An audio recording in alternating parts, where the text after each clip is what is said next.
Charlie Kirk Show starts now. It's the art of deflection coming from former President Obama as well as his friends who are still in Congress today. And there's a long laundry list of facts and intelligence reporting that directly contradict the statement coming from President Obama's office and those who are trying to deflect away from what actually happened.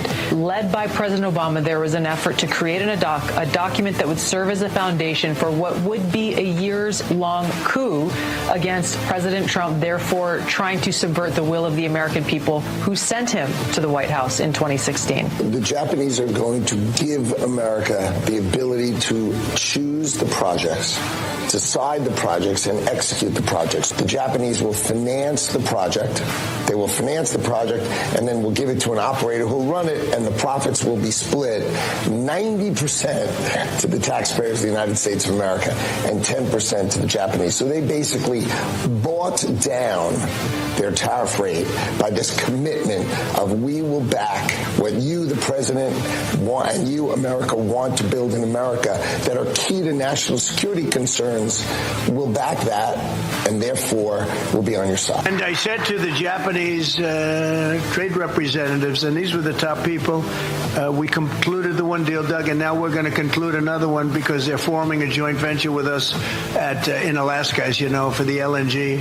So I said we'll all do that together with Chris. If you could set that up, Doug, it would be great. But they're all set to make that deal now, so I think it's good.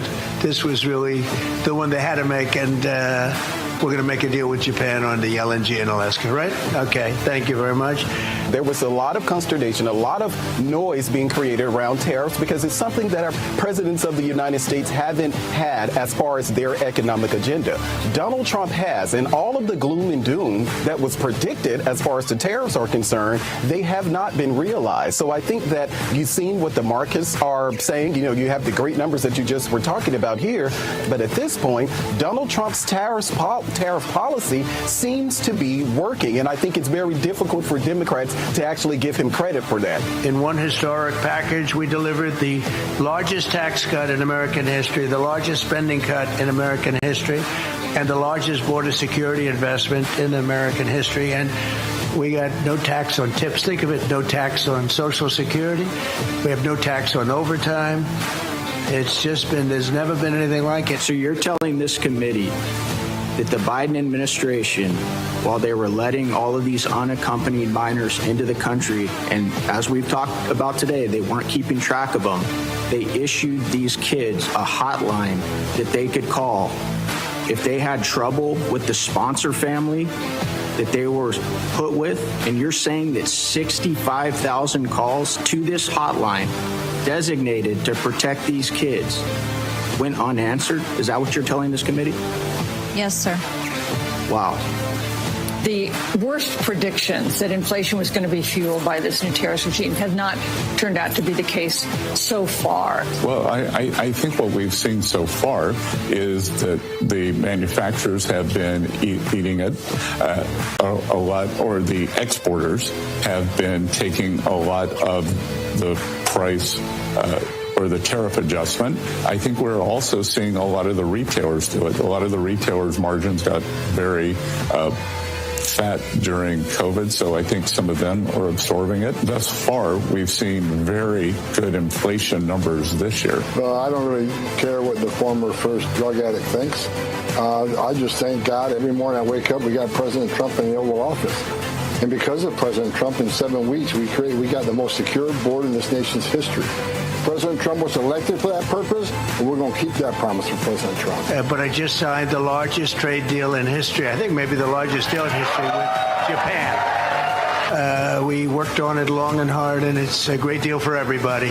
I always say it has to be great for everybody. It's a great deal. A lot different from the deals in the past, I can tell you that. But we're doing really well as a country. We're strong. We have a lot of money flowing in. The tariffs are kicked in better than anybody other than me and a few of the people in the room thought could happen.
Every day, there's a battle for your mind raging. Information coming from every angle with the will to deceive. Fear not. You found the place for truth. The voice of a generation that still has the will to believe in the greatest country in the history of the world. This is the Charlie Kirk Show. Buckle up. Here we go. Okay, everybody, radio stations across the country, honored to be with you as always. You can email us freedom@charliekirk.com. It is a beautiful summer day. Where were we at this point in Trump 1.0? We are now in the midst of Trump 2.0. We are getting trade deals. We have a secure border. We got a tax cut. We got incredible funding for mass deportations. We're doing mass deportations. We're ending wars between the Congo and Rwanda, between Pakistan and India, between Israel and Iran. We have incredible trade deals that are coming through with Japan. But where were we at this moment back in July of 2017? I went to the New York Times archive page, which is fun to do, kind of see what was on the front page of the newspapers back during Trump 1.0. It's almost looking through a time capsule. Front page of the New York Times, exactly 8 years ago today. As Congress aims to punish Russia, Trump faces bind. You read this article, it's remarkable. Put up 366. Congress's number one focus, while we had a Republican House and a Republican Senate during Trump 1.0, was to punish Russia. Why? Because they say they interfered with the 2016 election. Donald Trump's first term was largely taken from him, was largely stolen from him. In fact, if we want to talk about the stolen presidency, we should be talking about what happened in the first, second, and third year of the Trump administration. The Republican House and the Republican Senate both had Russia investigations ongoing. They were investigating their own president. Remember, Jeff Sessions recused himself in March of 2017, March 2nd, 2017. So President Donald Trump did not even have his own attorney general. He never should have recused himself. It was a terrible mistake. And then Bob Mueller was appointed as a special counsel in May of 2017. To basically be able to marauder around after all allies around the Trump administration. Republicans led this against Donald Trump. So we go back into this moment in Trump 1.0. We were not doing trade deals. We did not have, he was fighting like mad to try to secure the border and do all this. But every hour on the hour, another Russia lie came to the surface. President Donald Trump had to push back the salvos that were coming from Capitol Hill. And you're seeing on your screen, this was the front page of the New York Times at this moment during the first Trump term. Congress reaches deal on Russia sanctions, setting up tough choice for Trump. This is before Vladimir Putin invaded Ukraine. We were sanctioning Russia based on a lie. Donald Trump was fighting as hard as he's ever fought to just keep his head above water, let alone do trade deals or put forward some sort of monumental or significant policy agenda. This was all BS, and we are learning that now. Tulsi Gabbard, who is doing a phenomenal job as Director of National Intelligence, she has come out with some bombshell revelations. And we're going back into a time warp all the way back into 2016. Now, we know that Hillary Clinton lost the election to Donald Trump. It was a big upset. There was a major election forecaster who said he would eat a bug if he was wrong about Clinton winning, and then he had to go eat a bug. Hillary's loss was shocking and humiliating. And when politicians get humiliated, they go hunting for excuses. They never take ownership for their decisions. They never assume personal responsibility. And what was the excuse that they decided to communicate? What was the consensus excuse?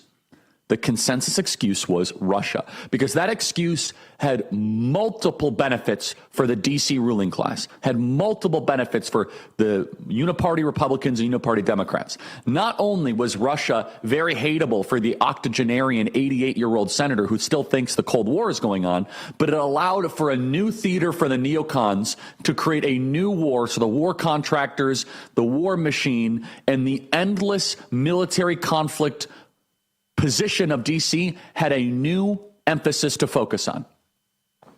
Almost overnight, the new inventive narrative was that Donald Trump only won because Russia intervened with fake news and cyber warfare to hack our democracy. Every night, Rachel Maddow would get massive numbers. She would get 4, 5, 6 million people watching her a night when she would just peddle lie after lie after lie. Adam Schiff, who is now a U.S. Senator, went on television and said that there is verifiable proof. Let's get that clip where he said that Donald Trump colluded with the Kremlin. The chief driver of the Russia conspiracy theory was a report from the outgoing Obama administration. The report, published in January of 2017, claimed that Russia extensively interfered in the 2016 election with the explicit goal of defeating Hillary Clinton and getting Trump elected. This report justified almost everything that happened in the following year. And let's go back to the front page of the New York Times. So the report that the Obama administration did, it was a mine. It was a time bomb that was inserted underneath the Trump presidency. The report justified almost all of this then. It justified the FBI to entrap President Trump and Michael Flynn. It justified the Mueller probe. It justified the years of media hysteria. It practically wrecked the first Trump administration right out of the gate. The fact that Trump got anything done in the first administration while having to deal with all this garbage from our own intel services is a remarkable accomplishment. And now we know, thanks to Tulsi Gabbard, it was all a fabrication from the beginning. Today, Tulsi Gabbard declassified a House Intel Committee report from 2020, which was kept under wraps until now. The report, across 47 pages, reveals in shocking detail how shoddy, inept, and half-baked the original claims of the Russia hoax were. Quote, the director of the CIA ordered the post-election publication of 15 reports containing previously collected but unpublished intelligence. 3 of the reports were substandard, containing information that was unclear, of uncertain origin, potentially biased, or implausible. These 3 reports became the foundational sources for the intelligence community, saying that their judgments that Putin preferred Trump over Clinton. The ICA misrepresented these reports as reliable without mentioning their significant underlying flaws. In fact, the claim that Vladimir Putin wanted Trump to win the election was based entirely on one quote, one scant, unclear, unverifiable fragment of a sentence from just one of the substandard reports. Scant, unclear, unverifiable, substandard torpedoed a majority of Trump's first administration. This is what Russiagate was based on. And for those of you that don't remember this, I want to bring you back into that moment. We had a special counsel, Bob Mueller. We didn't have an attorney general. It's all the media cared about. And there were sanctions of a foreign country that we were preparing to go to war against, a kinetic part of a major war against Russia, all based on a lie from the intel services. Russiagate, that derailed the entire focus of our nation, was a legitimate conspiracy theory. It was a legitimate lie in front of us. They bugged Trump's phone calls. They impeached Donald Trump because of a phone call to Zelensky. A fragment of a sentence from one low-quality intelligence report of unclear origin. That's the only evidence the CIA ever had for Vladimir Putin wanting Trump to win in 2016. But that did not stop the entire Democrat base from getting behind it. It did not stop Rachel Maddow from getting record numbers every single night. It did not stop the Democrat Party from saying that the Republican Party was infiltrated with Russian influence. It did not stop the New York Times and every major outlet to drumbeat every day. It was a soft coup against popular sovereignty and against the will of the American people. You could make an argument that the first Trump administration was largely stolen from the American people. Yes, President Trump was allowed to remain as president, but he had to fight with every ounce of energy he had just to be able to survive. And we, the people, got hosed. We're going to talk more about this in a second. I want you to remember back of how sick and damaged things were back in 2017 because of this. And Barack Obama was the designer of all of this. We'll read more from the report in a second. ReliefFactor.com. If you guys want to get out of pain today, take the 100% drug-free Relief Factor. Maybe you have knee pain, back pain, joint pain, shoulder pain, elbow pain. Check it out right now at ReliefFactor.com. That is ReliefFactor.com. Maybe you guys want to go biking. Maybe you want to go hiking. Maybe you want to play football or basketball. For those kind of everyday aches and pains, there is no better thing for you guys to take than ReliefFactor.com. So take a look at it right now at ReliefFactor.com, 100% drug-free Relief Factor. So please take a look at it right now at ReliefFactor.com, ReliefFactor.com, 100% drug-free Relief Factor. They are phenomenal. They can get you guys out of pain. So please take a look at it right now, ReliefFactor.com. I think it's time for people to go to jail for this. This is far worse than a 75-year-old grandma walking into the U.S. Capitol on January 6th and saying a prayer with a pocket constitution. I think people need to go to prison. We'll be right back.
Speaking the truth, no one else has the guts to say. The Charlie Kirk Show. Okay, everybody, I want to tell you guys about yrefy.com, YREFY.com. If you guys have private student loan debt or you know someone that does, and I bet you do know someone that does, you guys should check out yrefy.com. Private student loan debt can be crushing for so many people, and they are able to get you on a realistic, workable payment plan that works for you. So check it out right now at yrefy.com. That is YREFY.com. It really is an amazing company. They support our upcoming campus tour. In fact, we're going to have the most incredible campus tour coming up this fall. We're really excited about it. We'll be announcing dates and locations probably mid to late August. So check it out, yrefy.com. That is YREFY.com. So take a look at it right now at yrefy.com. Call today at 888-YREFY-34 or take a look at yrefy.com. YREFY is an amazing company. And just think right now, who in your life might have private student loan debt? Sister, brother, uncle. Well, refer them to yrefy.com because they're patriots in this space. Go to yrefy.com, YREFY.com. Be right back.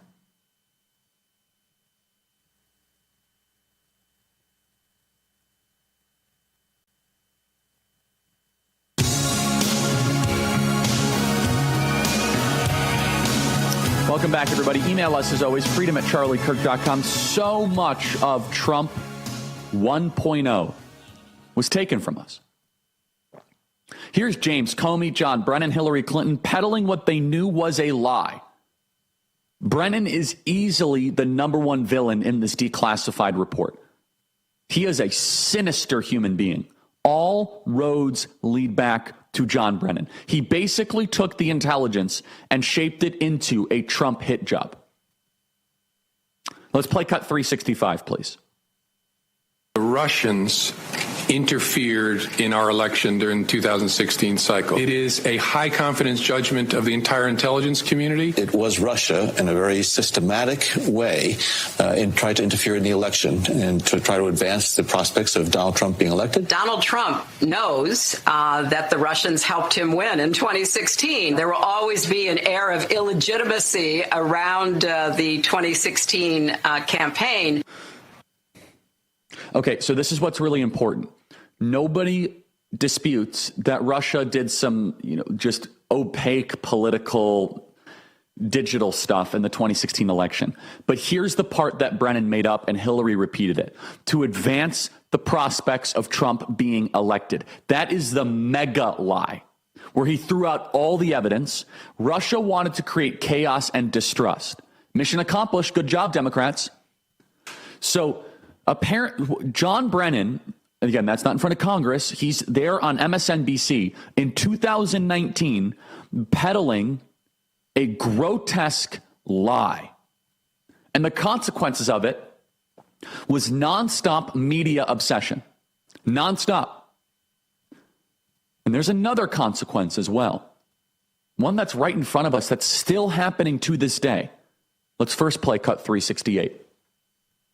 So disappointing to look at what we're seeing from right-wing media these days, where there's such an obsession with the deep state and these revelations about the Russia probe. Latest on the Robert Mueller Russia investigation. Mueller investigation, the Russia investigation, Trump's Russia ties, and Robert Mueller. The real Russia story, Russia probe, the ongoing Russia probe, the Russia investigation. But Mueller and the Russia probe, Russia synergies, they wonder if Russia has compromising information on the president. What is the source for the president's claim that they have found no collusion with Russia? He misspelled collusion. Every day we're trying to keep track of the drip, drip, drip of the Russia investigation. Drip, drip, drip, drip, drip, drip, drip, drip, drip, drip, drip, drip, Trump and Russia, to see whether Trump was secretly working for Russia. And that's just a little taste of one anchor on one show on one network. Multiply that times 1,000 for every single day. And I only do this to bring you back into the time and place. And now we look at Trump 2.0.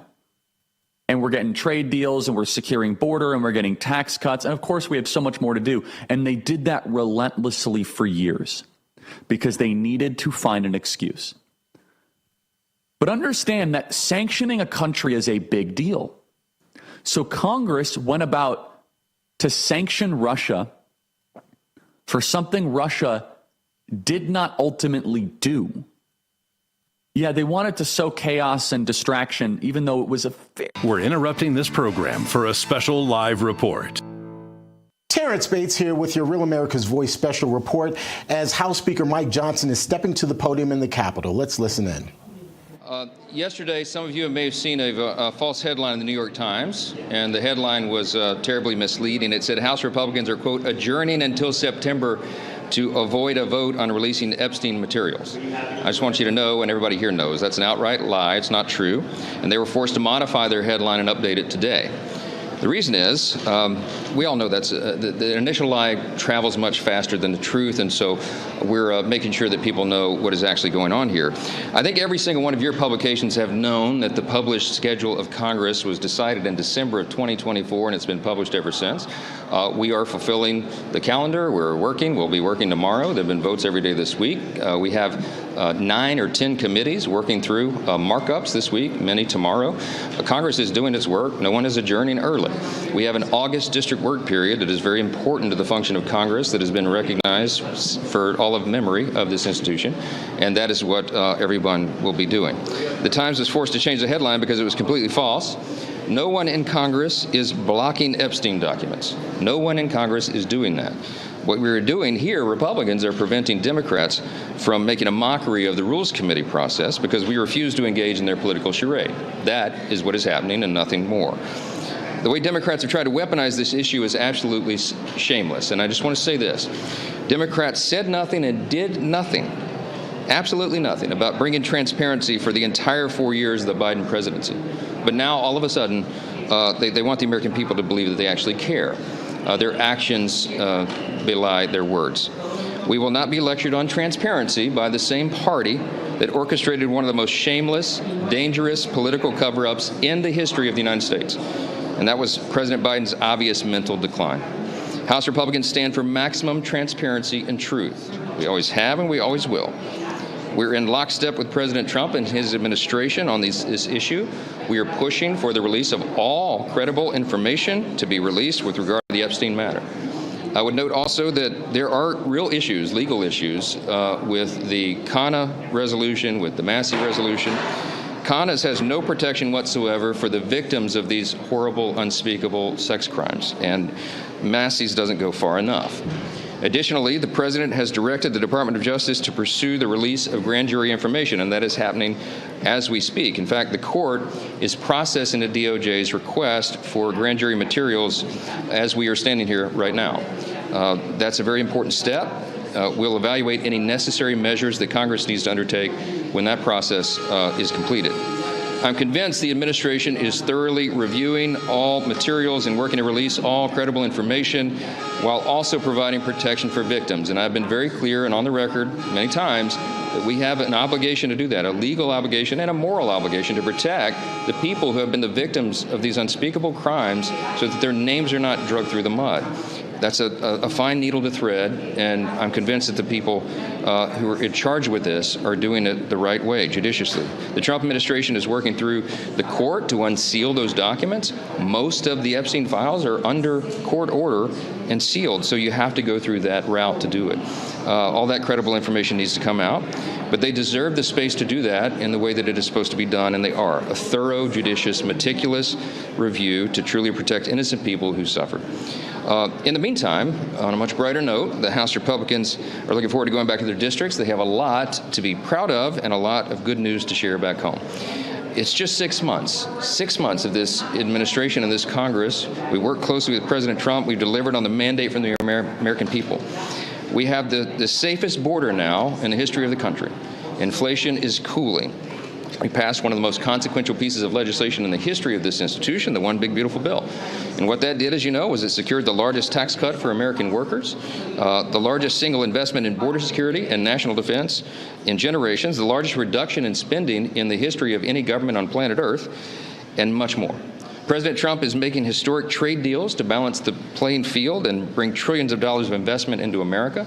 As a side note, I will tell you, I was in the Oval Office last night for the historic moment where he made the trade deal with Japan. It was really something to see. I'll write a book about it one day. The Art of the Deal. It was a masterclass. We passed over 250 bills. We voted to codify 50 of President Trump's executive actions, and we're just getting started.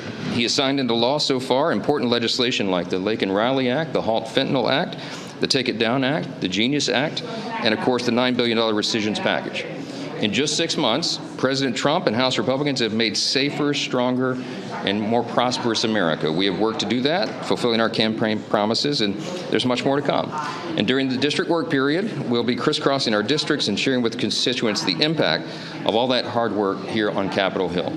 So I'll just conclude this and take a couple questions by saying, as we break apart here now to go home for the district work period, there's a lot to share with our constituents, a lot to share, a lot of good news, and we're looking forward to everyone feeling the positive effects of the work that's been done here so far. Mr. Speaker, based on what? Can I just ask you, do you feel like your Republican conference has gotten anything on the Epstein issue? You saw yesterday Comer announcing that he's going to be a subpoena for Ghislaine Maxwell. Do you support the House Oversight Committee's work, and do you support the work of your members who do want more transparency? Well, of course. Look, there is no daylight between members of the House Republican Conference, or for that matter, between us and the White House. I fully support my committee chairs. Jamie Comer is a trusted friend. He's an excellent chairman of the Oversight Committee, and he has a duty and responsibility to follow the truth where it leads. And so every single one of us are for maximum transparency, and we'll use every power that we have to ensure that that's done. If they see fit to bring in Ghislaine Maxwell for testimony, that's fine. I will note the obvious concern, the caveat that Chairman Comer and I and everyone has, that could she be counted on to tell the truth? Is she a credible witness? I mean, this is a person who's been sentenced to many, many years in prison for terrible, unspeakable conspiratorial acts and acts against innocent young people. I mean, can we trust what she's going to say? Even if she raises her hand and says that she'll testify under oath, is that something that can be trusted? You know, that's a reasonable question. Is that credible evidence? I don't know. But we'll have to see. We have to, uncover everything that we can and let the American people evaluate it. Is there concern? I mean, obviously, we've seen the conservatives shut down the House floor routinely. You saw that you had to pull the rule because of fear of Epstein votes. No, we don't have any fear. No, hold on. No, Reese, no. There's no fear here. No, there's no fear. There's no fear.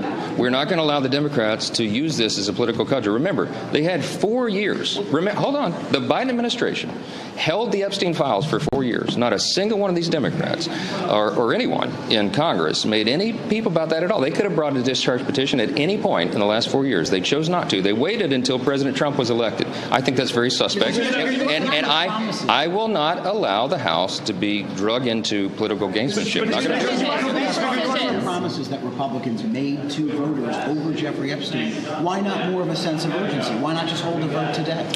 There's no point in having a vote today because the administration is already doing everything within their power to release them. They've gone to the grand jury. They've requested the courts to unseal the documents so that they can be released. The president himself has said all credible evidence should be put out to the American people while protecting the innocent. That's where we stand as well. There's no point in passing a resolution to urge the administration to do something that they are already doing. And so that's why we're going to let that process play out. This is not out of fear in any way. What we're trying to do is maximize transparency and stand for the truth. Let me say this, very important. We want every single person who was involved in any way in the Epstein evils to be brought to swift justice. We want the full weight of the law to fall upon their head. And I will do everything within my power to make sure that is possible. That process is underway right now, and we'll see how it plays out. Are you using the phrase that there's no daylight between you and the White House? Yeah. Don't you have a responsibility to build some daylight between you and the White House? You are a leader of a co-equal branch of government. Isn't part of what your members are concerned about is that there needs to be a second set of eyes? I'm the leader of the most important branch of government. In my view, it is Article 1. And if I see that Article 1 and our authority is being breached in any way, I'll act upon it. I'm a jealous guardian of our responsibility here, our constitutional authority, and that most important branch of government, and a government of, by, and for the people. But I will tell you this right now. When I say there's no daylight between me and the president, we talk about this privately. He's spoken about it publicly. I have as well. He's trying to achieve the same exact objective that we are, that every member of the House Republican Conference wants to achieve, and that is to let the American people decide. This information should have come out a long time ago. I've been an advocate of that. We all have. But that process is underway right now. Now, we've got to jealously guard that and protect it and make sure it's happening. And if it doesn't, then we'll take appropriate action when everybody returns here. But we have to allow the court process to play out. That's how it works. I used to be a litigator. There is a standard here, a legal standard that everybody cannot forget. The courts, law enforcement, and government agencies have to protect the innocent. And the way you do that is you are very careful not to release names of victims or release it in a haphazard manner so that their names could be unmasked in some way, because it would destroy their lives. And anybody who's been swept up into that. So that's what the Justice Department is doing. I think they're doing a deliberate job right now, and our job as the Article 1 branch is to allow the executive to do that. If it doesn't come to fruition, then we will act, but we have to allow that time to process. President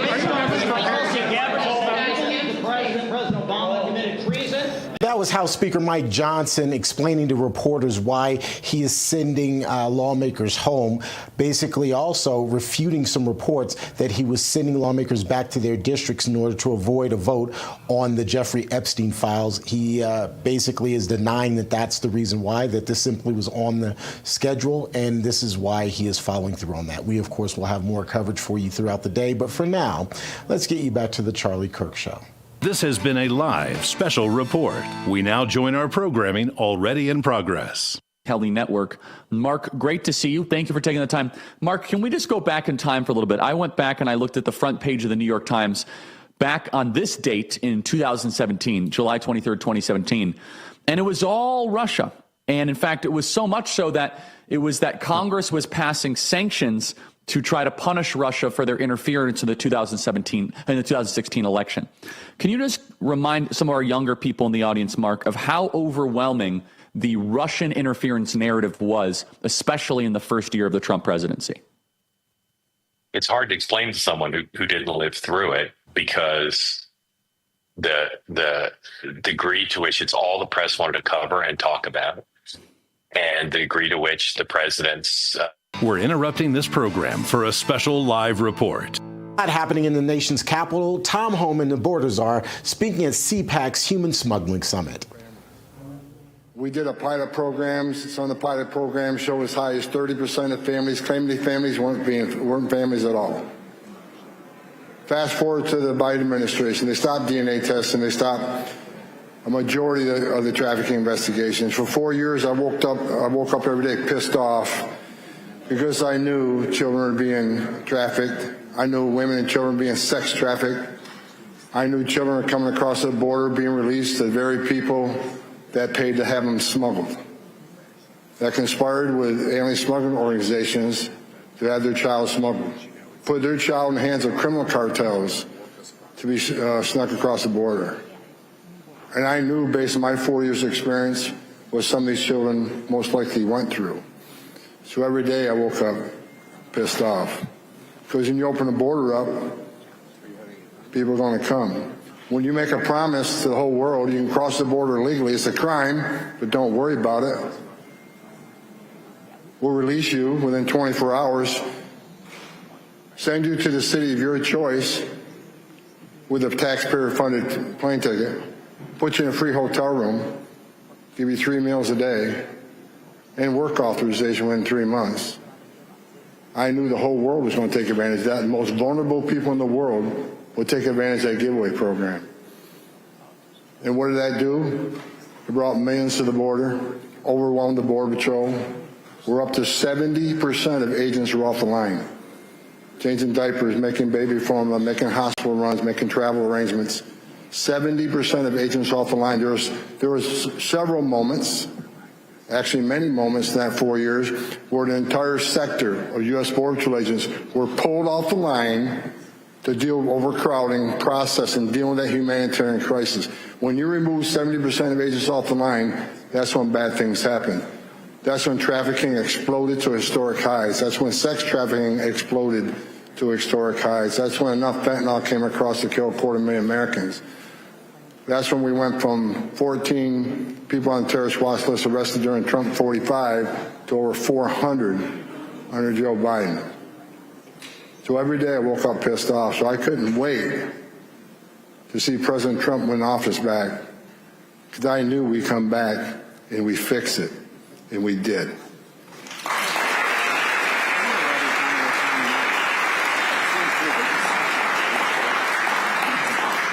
As of today, we got the most secure border in my lifetime, the most secure border in the history of this nation. And what does that mean? That means less trafficking. That means less, that's great. Less no-inspected terrorists crossing the border, less trafficking of children, less sex trafficking, less drugs, less fentanyl, and we're bankrupting the criminal cartels of Mexico with President Trump.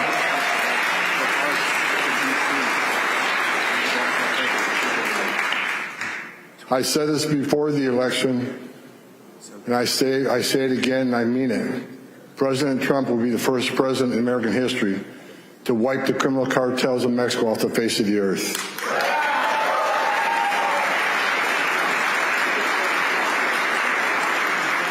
So what are we doing?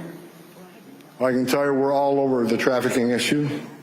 Again, because the border's secure, we have less of it happening. Gotaways under Joe, and let me just mention, because these data points mean something. An average day under Joe Biden, we had 1,800 known gotaways. People who crossed the border, weren't apprehended, weren't fingerprinted, weren't vetted. An average of 1,800.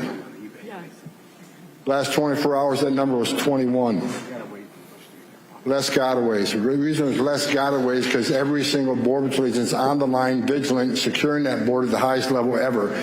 So there's not the opportunity, like was under Biden administration, for thousands of people to be trafficked across that border. Our main focus right now is not just make sure that border is the most secure we ever had, which it is now, is to find the thousands and thousands of children that were trafficked in this country, released to unvetted sponsors, and the last administration lost track of 300,000 of them, and they weren't looking for them. Another thing that pisses me off. What did President Trump do? President Trump committed to three things. When President Trump called me and asked me to come back, he wanted me to take control over three things. One, secure the border. Two, run the biggest deportation operation this country ever seen. And three, find these kids.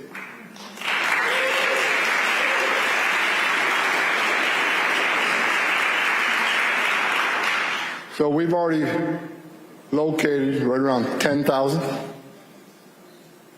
I'm not happy. We got a hell of a lot more to find. And I will do everything in my power.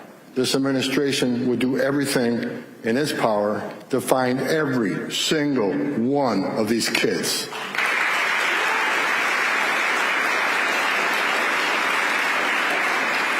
Here's the problem. I'll just be frank with you. Because the last administration didn't do things right, because they didn't really care, these sponsors weren't properly vetted. I'm finding out through whistleblowers that many of these sponsors weren't fingerprinted, identifications weren't verified. So I can find you all. You all have a digital footprint, right? You all own cars, you own homes, you got credit cards, you pay bills. We can find you. But children don't have that footprint. They don't have what we need to easily find them. So we got to count on the footprint, the digital footprint of the sponsors. And when they weren't properly vetted, their identifications weren't vetted, they weren't fingerprinted. Now we're working with data that's just terrible.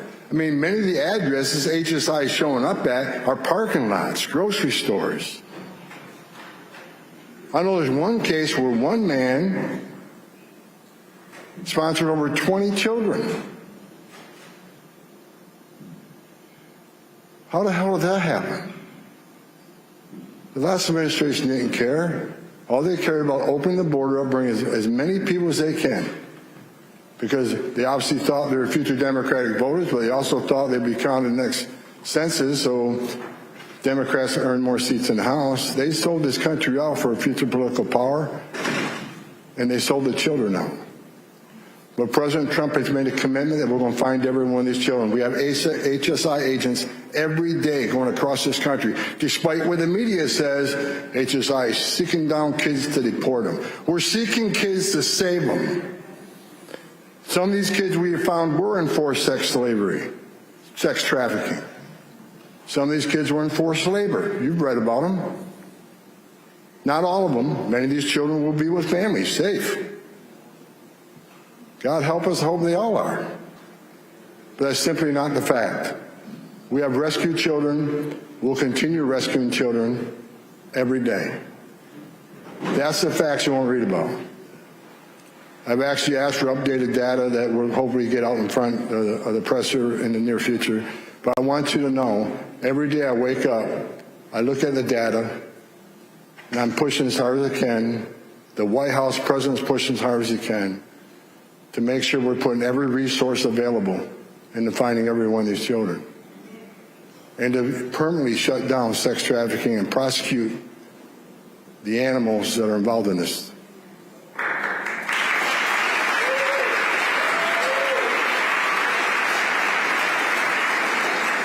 And for those of you, you're here amongst some of the best congressmen and senators in this nation. If you see them, shake their hand and thank them for the big, beautiful bill, because now we have a whole bunch of money that we're going to get more resources, more boots on the ground, more agents to knock on those doors, more technology to help us find these kids, more attorneys to prosecute the animals that are involved with trafficking. So the big, beautiful bill, you think we're doing great things right now? Hold on tight and watch what happens in the future. So thanks for having me. I appreciate it.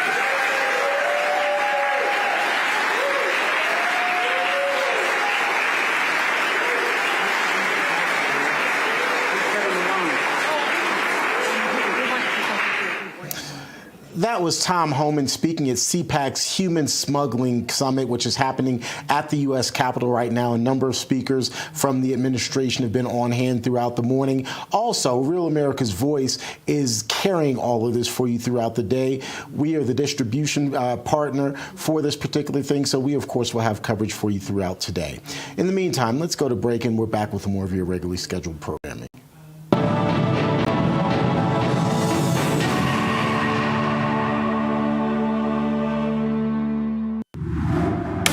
This week on Real America's Pop Culture, Adrian Gray dives into the latest celebrity drama. Dolly said she's stepping away from songwriting, and we all felt that in our soul. Unfiltered truths. Speaking of another unstoppable woman, let's talk Caitlin Clark. Even if she chooses to apologize for her white privilege, I assure you she won't be apologizing for her incredible talent. And takes on Fry Festival's Billy McFarland with the tough questions no one else will ask. You've been called a scammer, a hustler, and a con artist.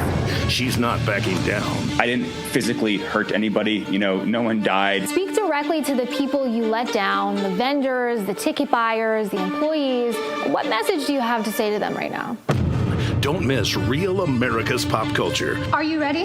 This Saturday at 7 p.m. Eastern and again at midnight, only on Real America's Voice. Let's get into it. You asked, and we heard you, America. Real America's Voice is coming to iHeartMedia. Yes, Real America's Voice is now breaking through the white noise of the mainstream media. Just download the iHeart app, and you'll have all of us right at your fingertips. Scan the QR code and start streaming RAV anywhere you want. Real America's Voice, available whenever you need us. It's never been easier to stay connected with the voices you trust. RAV on iHeart means you can take us with you wherever you go. This is huge. The truth on iHeart. Ready whenever you are. From Charlie Kirk to Steve Bannon, Jack Posobiec to Grant Stinchfield, you'll find all your favorite RAV hosts in one place. You can listen on Spotify, Apple, Pandora, or Amazon. RAV is now available everywhere you get your podcasts. All you need to do is scan the QR code right now. Download the iHeart app today and get ready for Real America's Voice. Scan the QR code and join the RAV movement. On air and on fire for the preservation of our nation. The Charlie Kirk Show. Okay, everybody, welcome back. Email us, as always, freedom@charliekirk.com, and subscribe to our podcast. In just a second, we will continue with Mark Halperin. I want to encourage you guys to check out Turning Point USA at tpusa.com. You can start a high school or college chapter today at tpusa.com. We have a major moonshot goal, 10,000 Club America chapters across the country. It's going to take a couple of years. It's going to take a lot of money. It's going to take a lot of work. But could you imagine 10,000 high school groups across America? I sent out that tweet yesterday. It was so well received by people. And so I just told the team that's the new goal. And they say, well, we're going to have a lot of work to do. But it's time for us to think bigger and to grow to more high schools and to get more young people to love the country. So that's tpusa.com. You can listen to all of our episodes, including our sit-downs from the viral Student Action Summit with Steve Bannon and Kristi Noem and Pete Hegseth and Tucker Carlson, the Charlie Kirk Show podcast page. So you take out your phone and subscribe to our podcast. Let's see how we're doing on the podcast charts right now. I think we're doing pretty well today. Let's see how we're doing in Apple News. And we're number 8 right now in Apple News, and the third biggest conservative podcast behind Megyn and Tucker, which is okay with me. Subscribe to the Charlie Kirk Show podcast. Be right back with Mark Halperin in a second.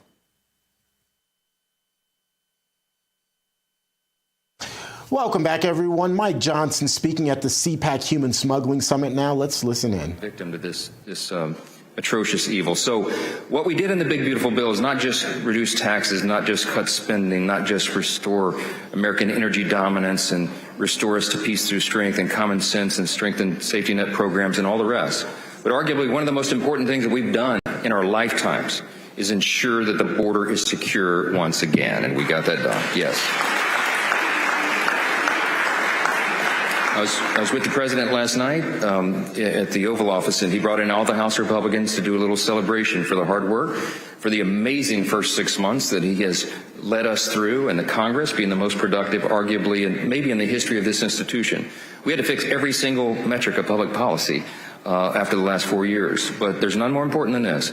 And by that historic investment in border security, historic investment in our domestic security, we can do right by victims. And now there's a lot of work to do because we have to stop the scourge and then we have to serve those who have been victims of it.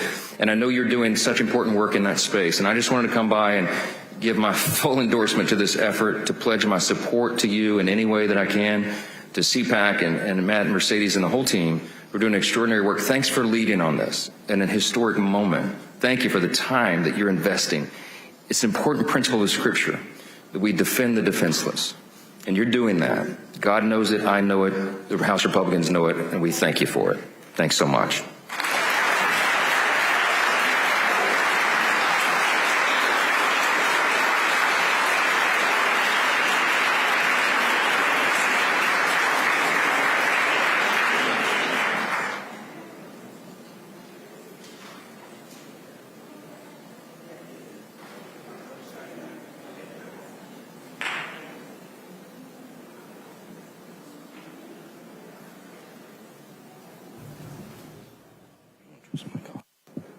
All right, I want to invite our next panel up. I'm really excited. We're going to welcome back to the stage Mercedes Schlapp, who is one of our leaders at CPAC. She refuses to give me the full credit, or refuses to take the full credit for starting our Center for Combating So you're watching our coverage of CPAC's Human Smuggling Summit, which is happening in the nation's capital, at the actual Capitol. You just heard from Mike Johnson, the House Speaker, addressing the crowd there. There have been a number of people who've addressed the crowd, in particular Kristi Noem, DHS Secretary, spoke earlier on this morning, as did the Senator from Tennessee, Marsha Blackburn. And then we also, of course, heard from the border czar, Tom Homan, just a little while ago. We'll continue to cover this for you throughout the day and take you back when some of the other big-name speakers take the mic. For now, let's get you back to the Charlie Kirk Show.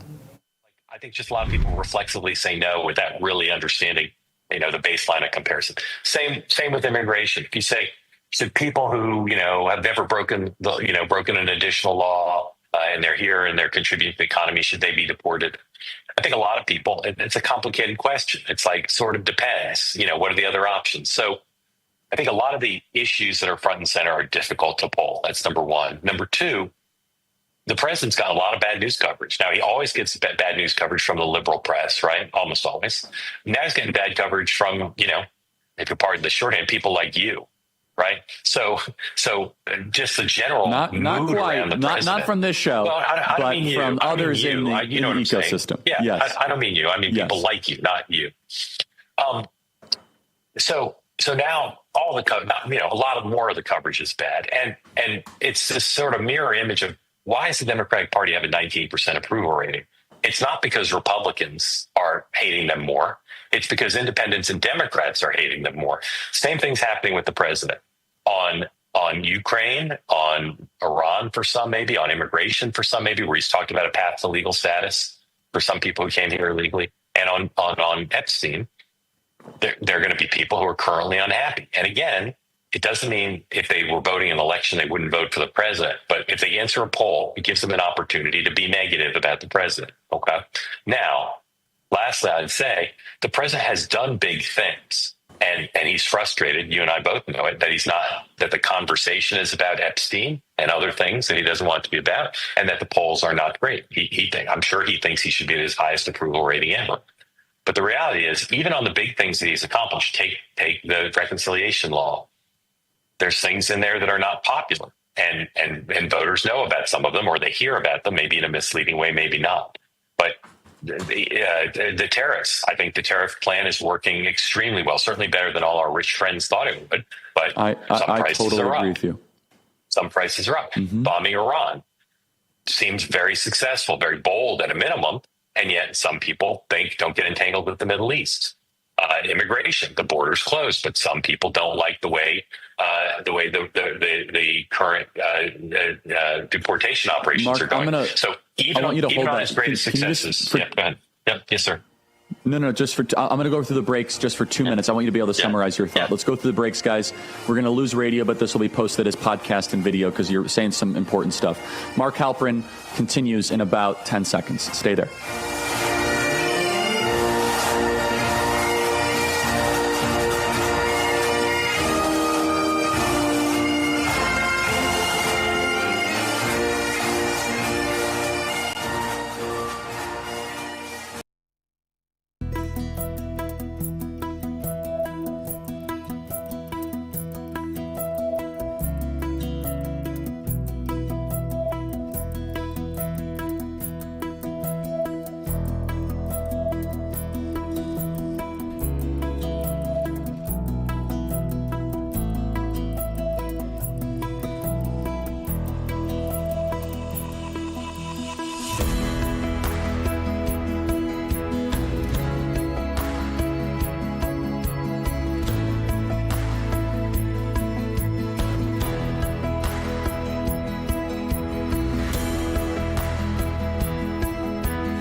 If you're stressed about back taxes, maybe you missed the April deadline or your books are a mess, well, you definitely don't want to wait. The IRS is really cracking down. Penalties add up really fast. We're talking 5% per month, up to 25% just for not filing. But there's good news. Tax Network USA can take the burden off of your shoulders and stop the spiral before it gets worse.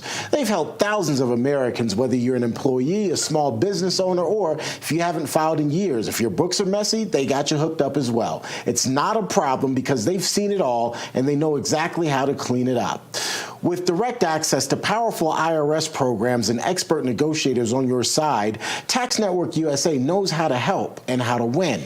You'll get a free consultation, and if you qualify, they may even be able to reduce or eliminate what you owe. More importantly, they'll help protect you from wage garnishments or bank levies. So don't wait for the next IRS letter. Instead, call 800-905-8000 or visit tnusa.com/RAV and talk to a real expert at Tax Network USA. Take the pressure off and let Tax Network USA handle your tax issues for you. Terrence Bates here. We're getting you ready for the next White House press briefing, which is expected to happen at any moment. In the meantime, let's take you to the ongoing CPAC Human Smuggling Summit. Writer and is helping in all sense for the World Villages with the Sisters of Mary.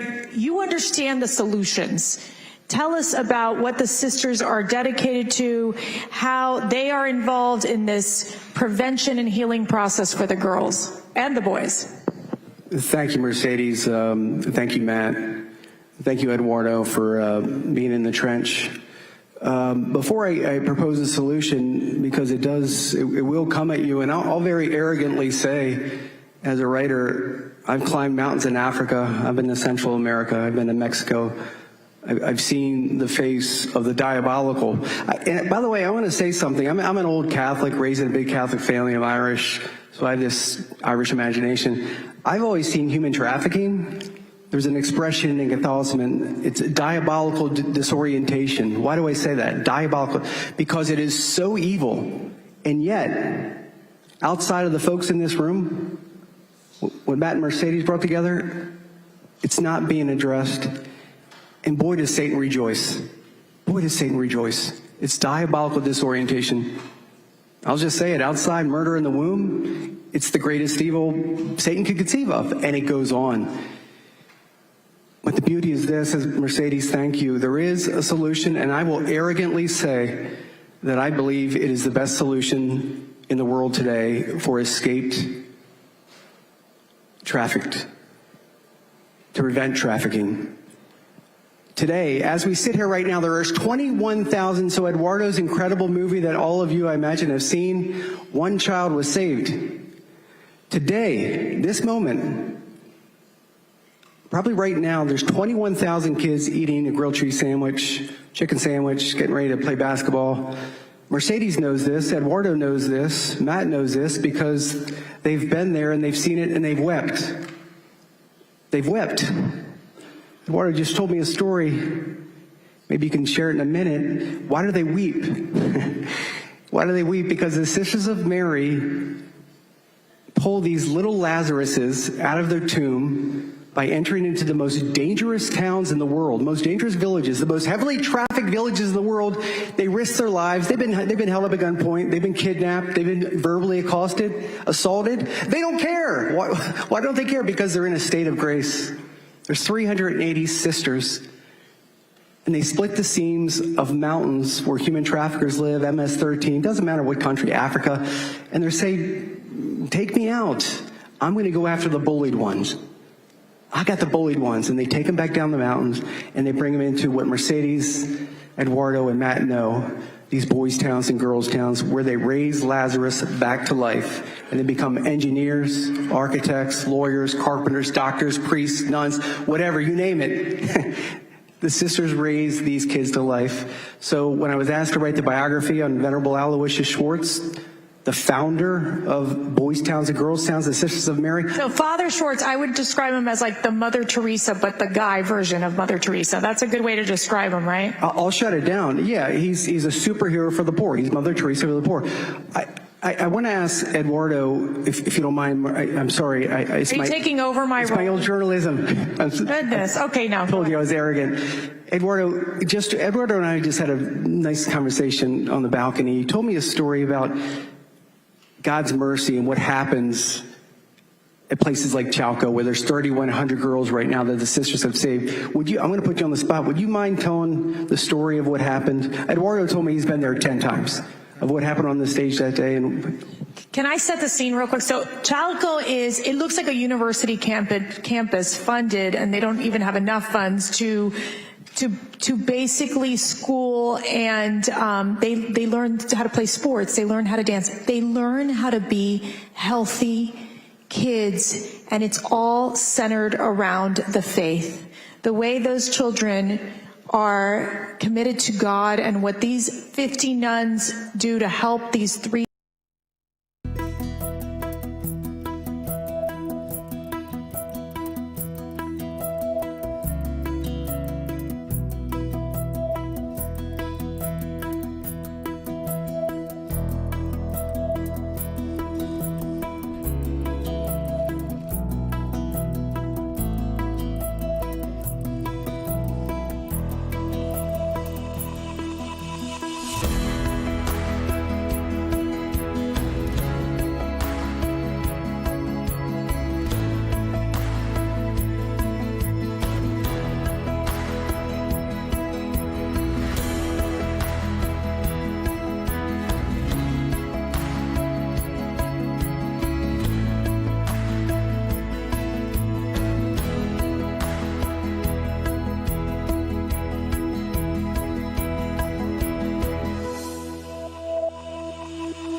Okay, everybody, welcome back. Email us as always, freedom@charliekirk.com, and subscribe to our podcast. There's record amount of money being invested in the country right now. You didn't hear that in the mainstream media. You didn't hear that on your local newspaper. But do you know that capital expenditures, or CapEx, it's a very important data point on how much companies are investing in America. Joining us now is Joe Lavorgna, counselor to the U.S. Treasury Secretary Scott Bessent. Joe, great to see you. Thank you so much for your time. Tell us about the successes that we are seeing with capital expenditures in this country right now. Yeah, you led with a nice lead in, and that is if you look at the capital expenditures, essentially what businesses are spending to run their businesses more efficiently, to run it better. Those capital expenditures in the official government data rose at a 24% annualized rate in the first quarter. That's obviously a huge number. And then we have figures from the Federal Reserve that suggest that in the second quarter, those same government numbers, when they become official next week, should show another 11% increase. That would bring first half capital expenditures, capital outlays, CapEx, as it's known, to a 17% annualized rate.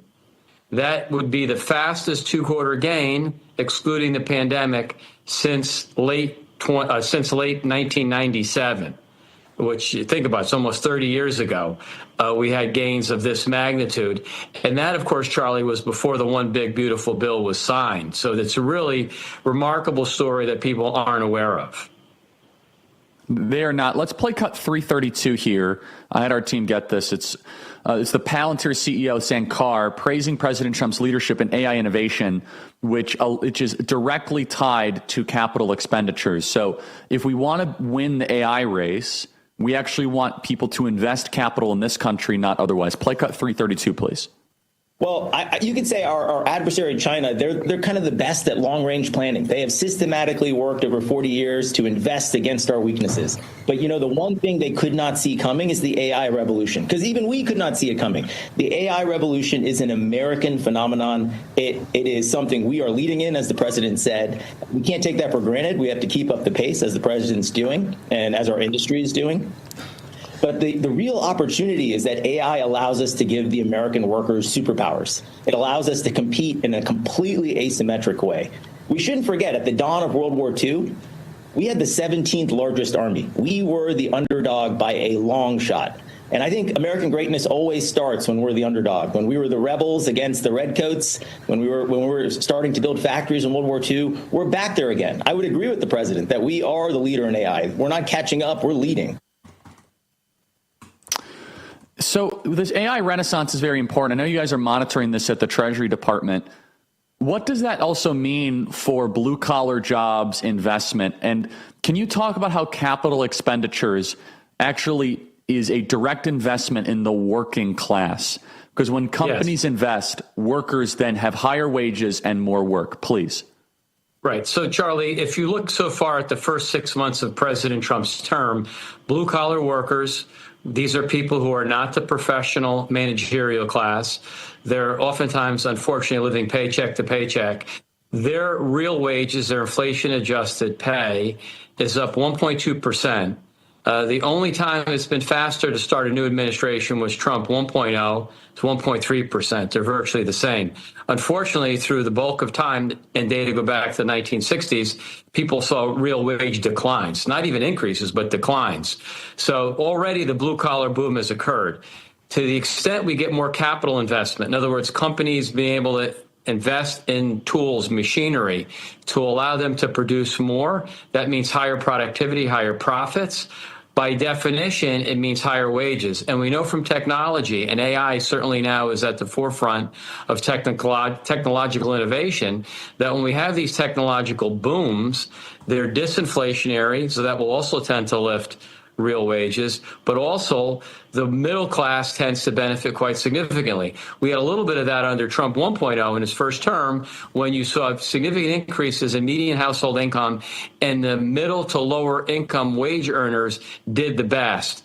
So essentially what the president's doing is he's taking the policies that worked well in his first administration and he is accelerating and improving upon them in the second term, because there's other parts of the bill, not just the full expense of CapEx, but also, Charlie, the full expensing of structure. So now you could deduct the building of a plant or a factory. That is incredibly novel. It's innovative. It will help on the AI race. It'll help on building digital assets because you need data centers. So all these things are working together, and you need people to build it.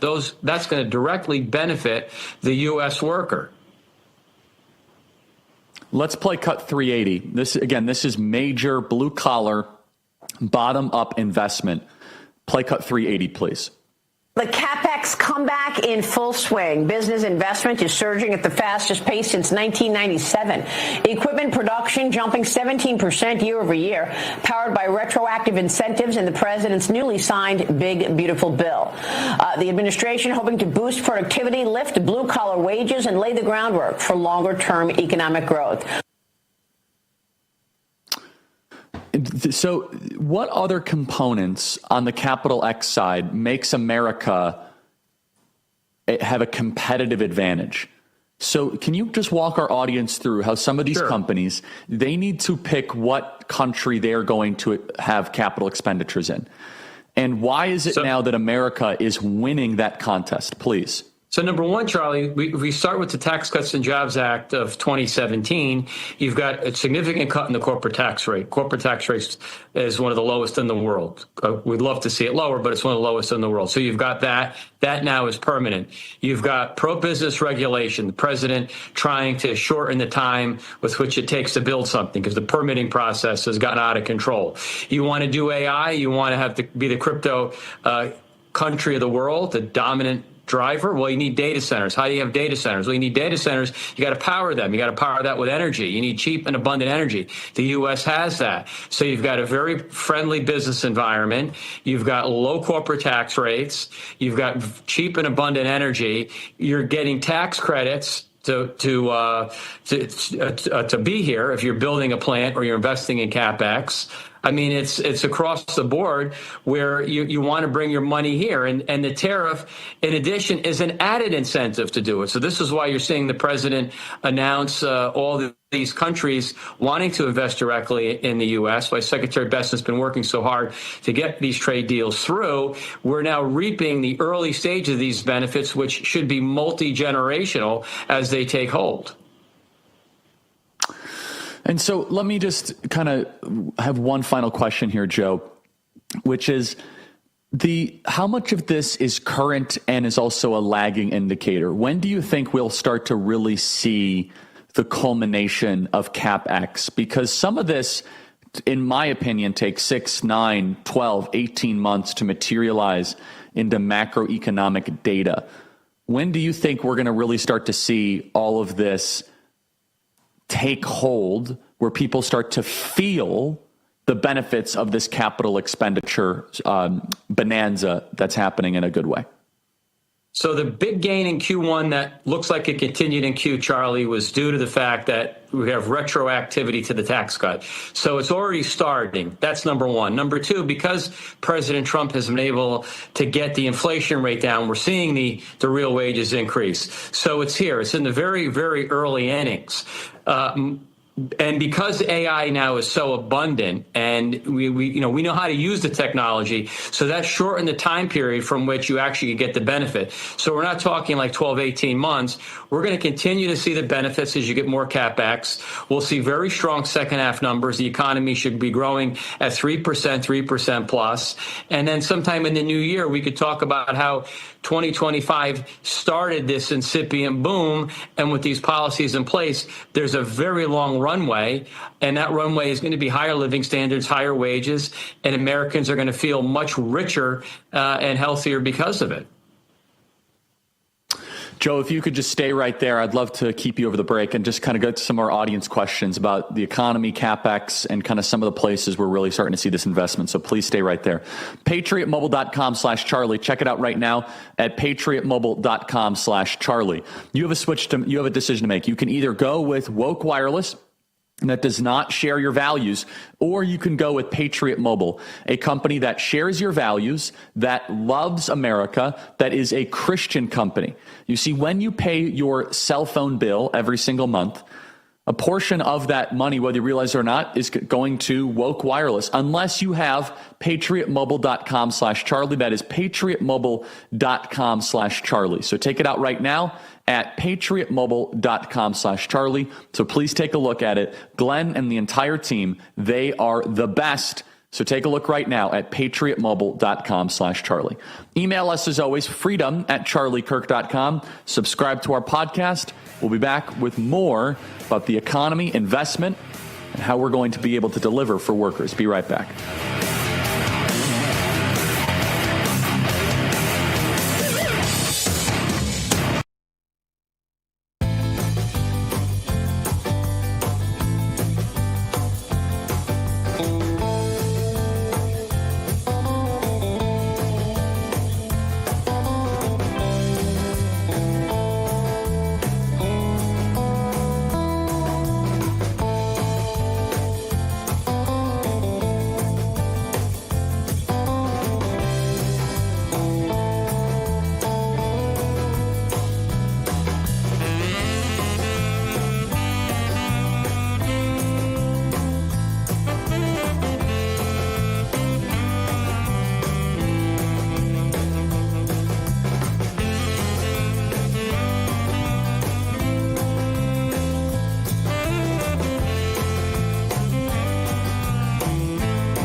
Making sense of the insane.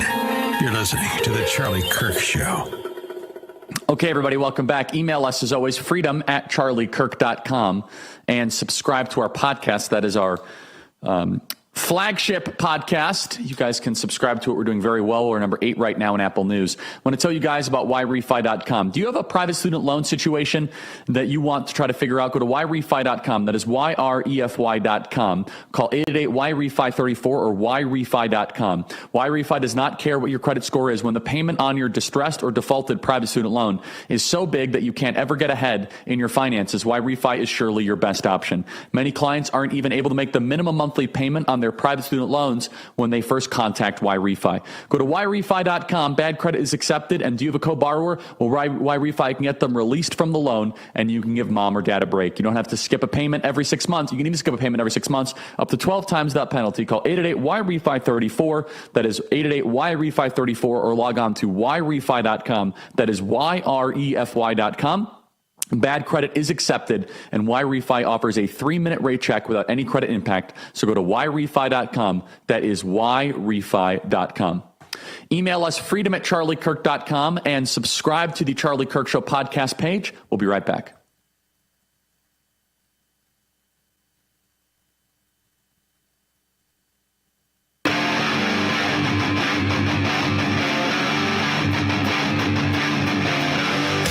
Okay, everybody, we are back talking about trade deals and investments. So much good stuff happening. It's important that we emphasize that. It's Joe Lavorgna, counselor to Secretary Scott Bessent. Joe, congratulations on the major trade deals. Well, the president deserves congratulations, but you also get congratulations because your team has been working very hard on it. We had a landmark day yesterday. The Philippines and Japan. Japan is our #1 foreign investor. They're our 5th largest trading partner. Take a little victory lap and explain to the audience what happened yesterday. Well, the president, with the help of Secretary Bessent, Ambassador Greer, and Secretary Lutnick, worked on an historic deal where there's a 15% reciprocal tariff with Japan. They are going to take our agricultural products, make it less onerous if they import products from us, they won't have to go through other additional regulatory checks that we're holding back many of the goods that we want to export to them. And at the same time, Japan has committed to, and this is because of President Trump's leadership, has committed to investing $550 billion into the U.S. with a 90-10 split, 90% of the profits and proceeds taken by the U.S., 10% going back to Japan. So it is an incredibly good deal. It follows on the news of other trade deals this week, Indonesia and the Philippines, and as Secretary Bessent had highlighted, the financial markets clearly now believe this full throttle. The deals are coming through. So everything is working as President Trump had envisioned, and his leadership has gotten us these deals, and we're optimistic we're going to continue to make progress. I want to just put 383 up on screen. It shows that President Trump upsold Japan from a $400 billion investment to a $500 billion investment. That's all tied into capital expenditures. Can you just walk through somebody living right now in Marshallton, Iowa, or someone that's living in Butler, Pennsylvania, or someone that is in a rural area where factories are starting to come back? What does this mean for forgotten parts of the country? That President Donald Trump is a phenomenal salesman for America. Please, Joe, tell us. Yeah, so Charlie, what it means is that Japan, it's not just Japan, many other countries have announced their intention to bring capital, bring money into the U.S. That money is going to invest in projects that people want to be in, that these foreigners want to be in.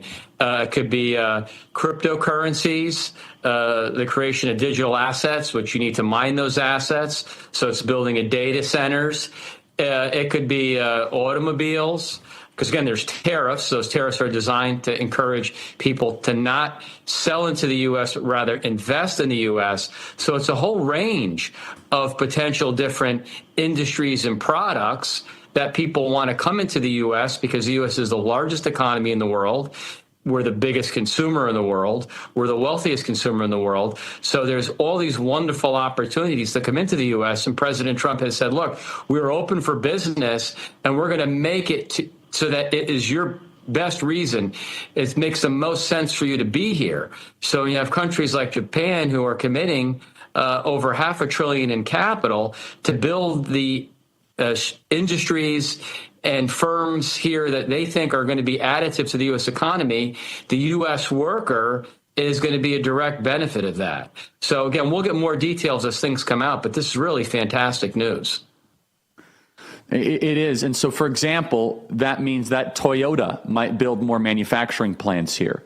That means that Japanese. So talk about that, how foreign companies can avoid the tariff, and that means that they will build and they'll invest in the United States, which is a benefit for everybody. It's a benefit for welders, electricians, and plumbers and accountants, please.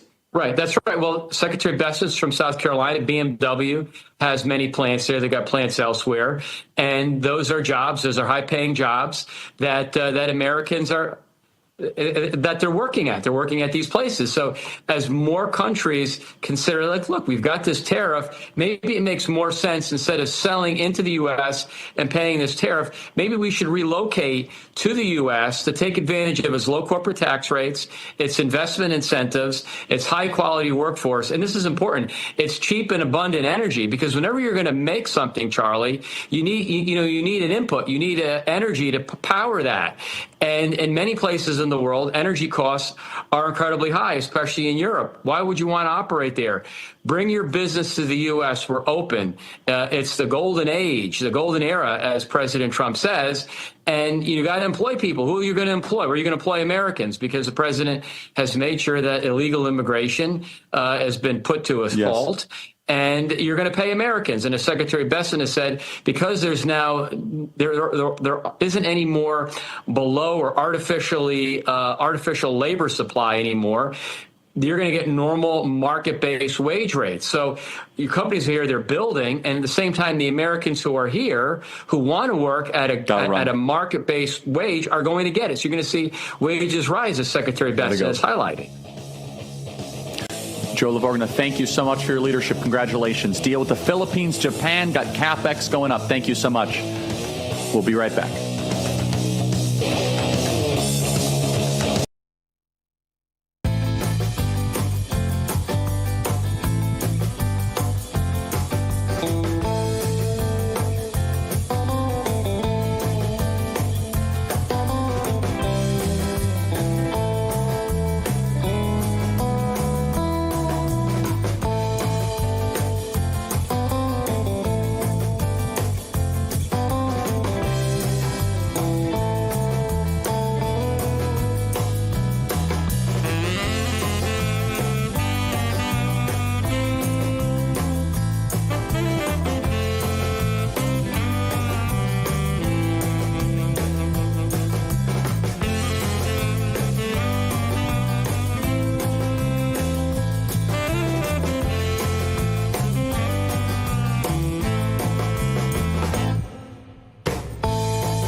Lawrence Bates here with your Real America's Voice news break. We are awaiting the beginning of the White House press briefing that's scheduled to happen at any moment now. The moment that happens, we, of course, will take you there. Caroline Leavitt, the White House press secretary, expected at the podium at any moment. In the meantime, Congressman Burgess Owens of Utah is speaking at CPAC's Human Trafficking Summit. Let's listen in on his remarks. It's so important that we all find our lane. We all find those things we can really be focused on. One quick football analogy, if you guys don't mind. I'm going to give a quick Raider story. For all the young people, the Raiders had a very unique culture. It was one of second chances. It was before free agency. It was at a time when the NFL had some very high standards. And many guys could not stay on teams because of their attitudes, their personalities. But for Al Davis Oakland Raiders, you're too old, too rambunctious, too crazy, too wild, too antisocial. He was just right for the Raiders. Because he believed in second chances. He believed you get guys with all the issues they might have, but they have one thing in common: winning. They'll pull it off. They'll put it together. And that's what we have here. We have different personalities, different priorities, different phases of life, but we know we need to win this one. And that's why we will. This is the work and the vision of a great nation. And CPAC, I want to thank you for fighting and for those in the shadows without a voice. I want to thank you for refusing to look away.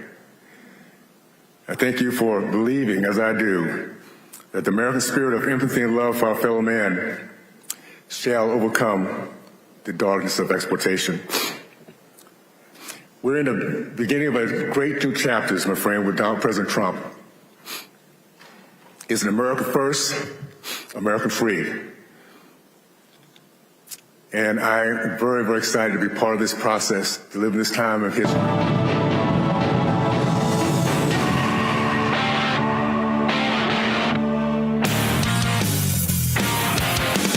Relentless in spirit. You're listening to The Charlie Kirk Show.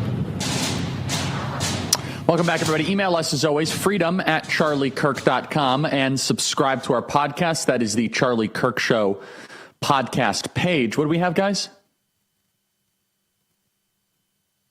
I want to tell you guys about My Patriot Supply. That is mypatriotsupply.com. The headlines sometimes are just getting darker and darker by the day. Escalating global conflicts, shaky supply chains, and an unstable power grid. Feels like we're one crisis away from total chaos. That's why I finally took a step I've been meaning to take for years. I got a 3-month emergency food kit from My Patriot Supply. This is a company I personally trust, and the 3-month kit is their best seller for a reason. Over 2,000 calories a day for 3 full months with meals that last up to 25 years. Right now, My Patriot Supply is offering an exclusive deal on this kit just for our listeners, but it won't last long. Shop mypatriotsupply.com/KIRK. That is mypatriotsupply.com. With lightning fast free shipping, it should be at your door in just 2 to 3 days. So head to mypatriotsupply.com. That is mypatriotsupply.com. So check it out right now. That is mypatriotsupply.com. Joining us now is a very smart woman, Inez Stepman. She's a fellow Claremont, let's say, troublemaker with me, but Independent Women's Forum and an anti-feminist. Wow, that's quite a statement. Inez, great to see you. Thank you for joining us. Inez, there is a discussion going online, and this is a very important topic. I don't want to get into any of the names because I think that will only distract us from the essence and the meat of this. But there are some online that are saying that young men, you should go be a polygamist. Have as many sexual partners as you can. Don't be restrained by monogamy. I think this is not just unbiblical. I think it's bad, insane, and a really terrible idea. Inez, walk our audience through this kind of the growing movement and sentiment of young men that seem to be very, very mad at no-fault divorce, which is leading them towards almost a polygamist aim, and your response to it. Inez Stepman. Well, first, I mean, I've argued against no-fault divorce for a decade. I do think it's bad policy. I think it's bad family policy. And, actually, it's a little fun anecdote. My husband and I went to one of the 3 states in the union to redo our marriage contract that allows anti-no-fault divorce, where they have a list of possible grounds for divorce. It really doesn't work that well in law because you can always escape to the next state. But that's part of the issue with the fact that all of our states have moved to a no-fault regime. But, that's neither here nor there. I don't think that this argument, first of all, it has some truth to it because there is something to the fact that we are by nature not monogamous, that women are hypergamous and that men are, hardwired to try to have as many children as possible with as many women as possible. And this was something that worked relatively well in human societies in the pre-Christian era and before and to some extent after in primitive societies, but it was totally incompatible once societies moved into some kind of civilization. And the reasons for that are anthropological. There's a religious argument against this, there's a moral argument against it, but there's also a common sense and anthropological argument against it. And there's a reason that widespread polygamy, as opposed to a small minority elite, but a widespread polygamy as a system of marriage has basically disappeared. All the societies that practice that, like the Plains Indians, have been essentially defeated, replaced, overwhelmed by societies that didn't. Yeah, so let's dive deeper into that. So we believe monogamy is obviously biblically and morally correct, but it's superior cultural technology. So if young men right now start to engage in widespread polygamy, or what they call this red pill culture, and explain that. It's not the red pill that we would think of, which is, to believe in conservative or MAGA values, but it's something completely foreign and different. Inez, can you explain that and talk about how polygamy is actually really bad for a culture at large? Yeah, I mean, polygamy has a math problem, right? Even if you don't agree that it has a moral problem, you don't agree with the morality that is taught by Christianity, by Judaism, then you still have a math problem at the end of the day, right? So then the basic math problem is what to do with all of the unattached men who have no wife and no hope of getting a wife and no hope of reproducing or having sex, right? And those guys tend to get restless and angry. We see this on a small scale in our society today, right? As people are not finding a partner, or not finding a girlfriend, a wife, right? You see that there's unrest there. Some of it mitigated by the soma drugs of pornography or just doom scrolling online, but still, it causes social problems. Now imagine flipping those numbers, right? You have an 80% incel culture, for example. What happens is there's a lot of restless young men, and in times when societies were going to war, when there was a war season, frankly, a lot of the young men were just dying, right? So a smaller and smaller number of men were making it through that gauntlet of constant warfare and then establishing themselves in, let's say, a Plains Indian tribe in a position where he would be permitted by society and attractive enough to women to take a wife and then another wife and then another wife, right? But you can see how very quickly, if your entire civilization depends on warfare, which is very much true about the Plains Indians, depended on this constant seasonal warfare, that doesn't leave a lot of room for building things. That doesn't leave a lot of room for actually applying labor as opposed to defense and war, applying it to, butter, right? The traditional distinction between guns and butter, to applying it to, learning to cultivate, right? To building wealth and being able to defend it against constant attacks, right? So that's why a lot of those civilizations were very precarious. They lived very war-filled and precarious lives. And by the way, it didn't really, contra some of the other claims, didn't really explode their fertility rate either. Most of those societies had very low fertility rates, to the point where they were constantly having to raid other societies for more women in the hopes of saving their tribes from extinction, from demographic extinction. So it is a way that, to some extent, a natural way that people have lived throughout the past, but it is not compatible with actually building wealth, technology, all the things, by the way, that, make modern warfare, make you a formidable opponent in modern warfare. So it's an important point, because societies that embrace polygamy actually don't do very well. So why don't you take a step back here, Inez, and explain what an incel is, the problems with young men and young female dynamic and relationships right now. Why are so many young men not getting married? Why is this even worthy of our time to discuss? And this is even being proposed as a potential alternative. Explain it to our audience that is not totally in touch with some of the structural issues happening right now. Yeah, I mean, look, that's a big question, and I'm sure there are a lot of people with a lot of thoughts about this. You know, the dating discourse is broad and long, but I do think at least part of it is the fact that we've lost touch with the differences between men and women and what men and women look for in a partner. And you see the projection going both directions, right? You see women complaining. There was a recent viral tweet a couple of weeks ago about a woman saying her friends are just fantastic, amazing catches. And then in describing how she thinks that they're amazing catches, right? She's talking about their master's degrees or the fact that they have really great jobs. And it's not even that those things in themselves are turnoffs. I think that can go too simplistic on some of the red pill discourse, but it's that they just don't matter that much to men. And women are just thinking about the things that they would like to see. Ambition, for example, the ability to provide, right? The fact that men and women are looking for different things. So I think there are like two big hits going on in the dating culture, in addition to just everybody retreating from IRL life. One is like just simply the obesity crisis, right? And that hits women's attractiveness more than it hits men because women are not as visually choosing their partners as men are. So it hits women harder than men, even though both men and women are statistically obese. And then on the male side, just lest you think I'm only ragging on women, on the male side, the ability to interact charmingly in person, to be funny, right, to crack a joke, to seem comfortable and confident in company.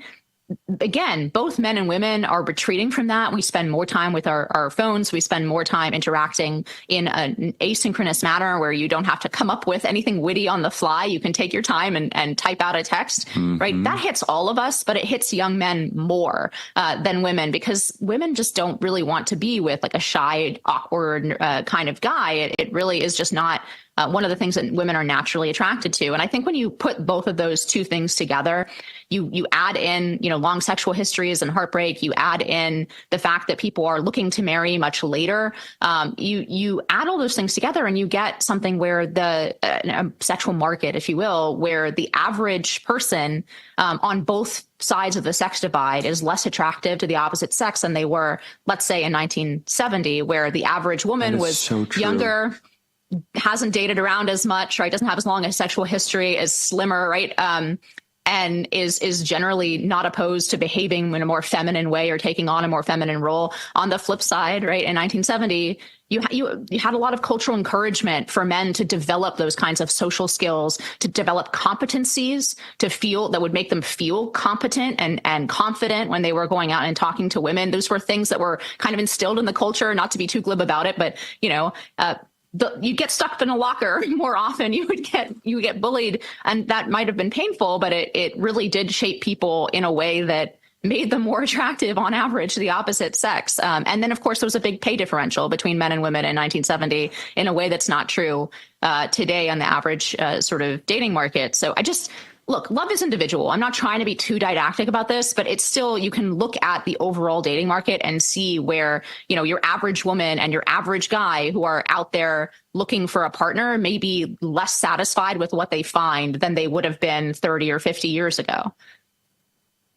That is so true. This is evidenced by the time I spent with a lot of students at our Student Action Summit. And I said to the men, how many of you are upset with the current dating market? All their hands go up. I said, young ladies, how many of you are upset with the current dating market? All their hands go up. And I said, we got a serious problem here. The young women, they want a 6'5", blue eye, hunky hedge fund manager making $2 million a year that will, never cheat on her. Yeah, good luck finding that. And the men, they want something equally as unrealistic. And so we find ourselves at an impasse that has a fertility collapse, a marriage collapse, a dating collapse. And of course, social media is harming this. I think feminism is to blame for a lot of it. We'll talk about that after the break. But I want everyone in the audience to know that this is a civilizational emergency that's happening in front of our eyes. It is a massive and major issue. Marriage is the foundation of a successful society. Young ladies don't want to get married to their late 20s and early 30s, and then they find out that some of them actually are not as, let me put it this way, or even later, that men want to have younger women. Let's just put it that way without myself getting in too much trouble. So we'll talk more about that with Inez Stepman after the break. She does a great job. Inez, I'll let you plug your stuff after the break from Independent Women's Forum. We are seeing a civilizational potential collapse if we don't solve this. Stay right there. We'll be right back.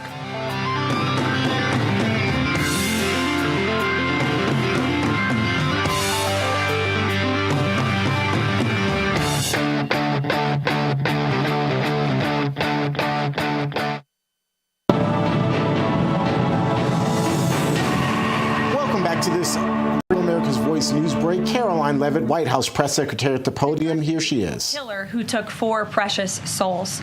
We are so sorry for the grief and the pain you have experienced at the hands of such a vicious and evil killer. Our nation grieves with you, and we will never forget the precious souls who were lost in this horrific act of evil. If it were up to the president, he would have forced this monster to publicly explain why he chose to steal these innocent souls. May God bless and watch over everyone affected by this unimaginable tragedy, especially the parents who lost their children. Let me begin with a few scheduling items off the top. Later this afternoon, President Trump will deliver the keynote address at the Winning the AI Race Summit here in Washington, D.C. President Trump believes it is non-negotiable that the United States wins the AI race, which is why today, President Trump will announce a bold and comprehensive AI action plan to sustain and enhance America's global AI dominance. Under President Trump's leadership, our country will lead the world in AI to secure a brighter future for all Americans, massively grow our economy, and protect our national security. The president will also sign 3 executive orders at the event this afternoon. On Friday morning, President Trump will travel to Scotland for a working visit that will include a bilateral meeting with Prime Minister Starmer to refine the historic U.S.-UK trade deal. On the topic of trade, yesterday, President Trump accomplished something no other president has ever achieved. The president secured and announced 3 major trade deals with the Philippines, Indonesia, and Japan, all in one day. President Trump is finally putting a stop to our country getting ripped off. As a result of the president's successful negotiating tactics, many foreign markets are now being opened to American industries for the very first time, and harmful trade barriers are being broken down. Thanks to President Trump, these countries around the world are agreeing to open their markets to American-made products and goods for the first time, which will lead to a boom in sales and profits for American businesses right here at home. As President Trump said, he will only lower tariff rates if a country agrees to open their market to American-made products. If not, they will continue to face tariffs and pay a steep price to do business in the United States of America, which remains the best market on the face of the planet. Also this week, the president officially marked 6 months here at the White House. He made big promises to the American people on the campaign trail last year, and he has unquestionably delivered on those promises in record time. The president has defeated the Biden inflation crisis to make America affordable again. Core inflation is currently at its lowest level in 4 years, and prices for everyday goods are falling. The president's pro-growth policies have fueled massive job growth across our country. Since the president has taken office, our economy has added nearly 700,000 new jobs, with native-born American workers accounting for all job gains. The president has put the economic needs of families and of workers first. He signed the largest tax cuts for the middle class in American history, including no tax on tips, overtime, and Social Security. We have also seen the president unquestionably deliver on his promise to secure our southern border. He has ended Biden's illegal alien invasion, and for 2 months in a row, 0 illegal aliens were released into our country. The president has also, as you all know, initiated the largest mass deportation campaign in American history. The president has also restored law and order to make America safe again, another campaign promise he vowed to the American public. The United States of America is currently on track for its lowest murder rate on record, following this shift from the last administration to the Trump administration. The president has also ended Joe Biden's reckless war on American energy. U.S. oil and natural gas production are now surging, and summer gas prices reached their lowest level since 2021. The president has also rebuilt our military, another campaign promise. He just signed the largest military investment in decades to modernize our armed forces with cutting-edge technology to replenish our stockpiles and provide American troops with the best equipment in the world. The U.S. Army, Navy, Air Force, and Space Force have all reached their recruitment goals months in advance. The president has restored America's standing on the world stage, brought back peace through strength, and brokered numerous peace agreements to end wars. Again, all of this in just 6 months. He obliterated Iran's nuclear program to end the war between Israel and Iran, got NATO members to raise their defense spending to 5% of GDP, and secured a ceasefire between India and Pakistan, as well as brokering a historic agreement between Rwanda and the Democratic Republic of the Congo. The president has already received 3 different Nobel Peace Prize nominations for his peacemaking efforts. Again, all of this progress, all of these accomplishments have occurred in just 6 months. We are truly just getting started, and we look forward to working with all of you for the next 3.5 years. On another matter, over the past few days, Director of National Intelligence Tulsi Gabbard has unveiled shocking new evidence that former President Barack Obama and top aides in the Obama administration conspired to subvert President Trump's 2016 election victory and undermine the democratic will of the American people. While publicly pretending to engage in a peaceful transfer of power, in private, former President Obama went to great and nefarious lengths to try to sow discord among the public and sabotage his successor, President Trump. The new evidence released by the Director of National Intelligence, who is here with me today, confirms that the Obama administration manufactured politicized intelligence, which was later used as the justification for baseless smears against President Trump in an effort to try to delegitimize his victory before he even took the oath of office. The truth is that President Trump never had anything to do with Russia, and the Russia collusion hoax was a massive fraud perpetuated on the American people from the very beginning.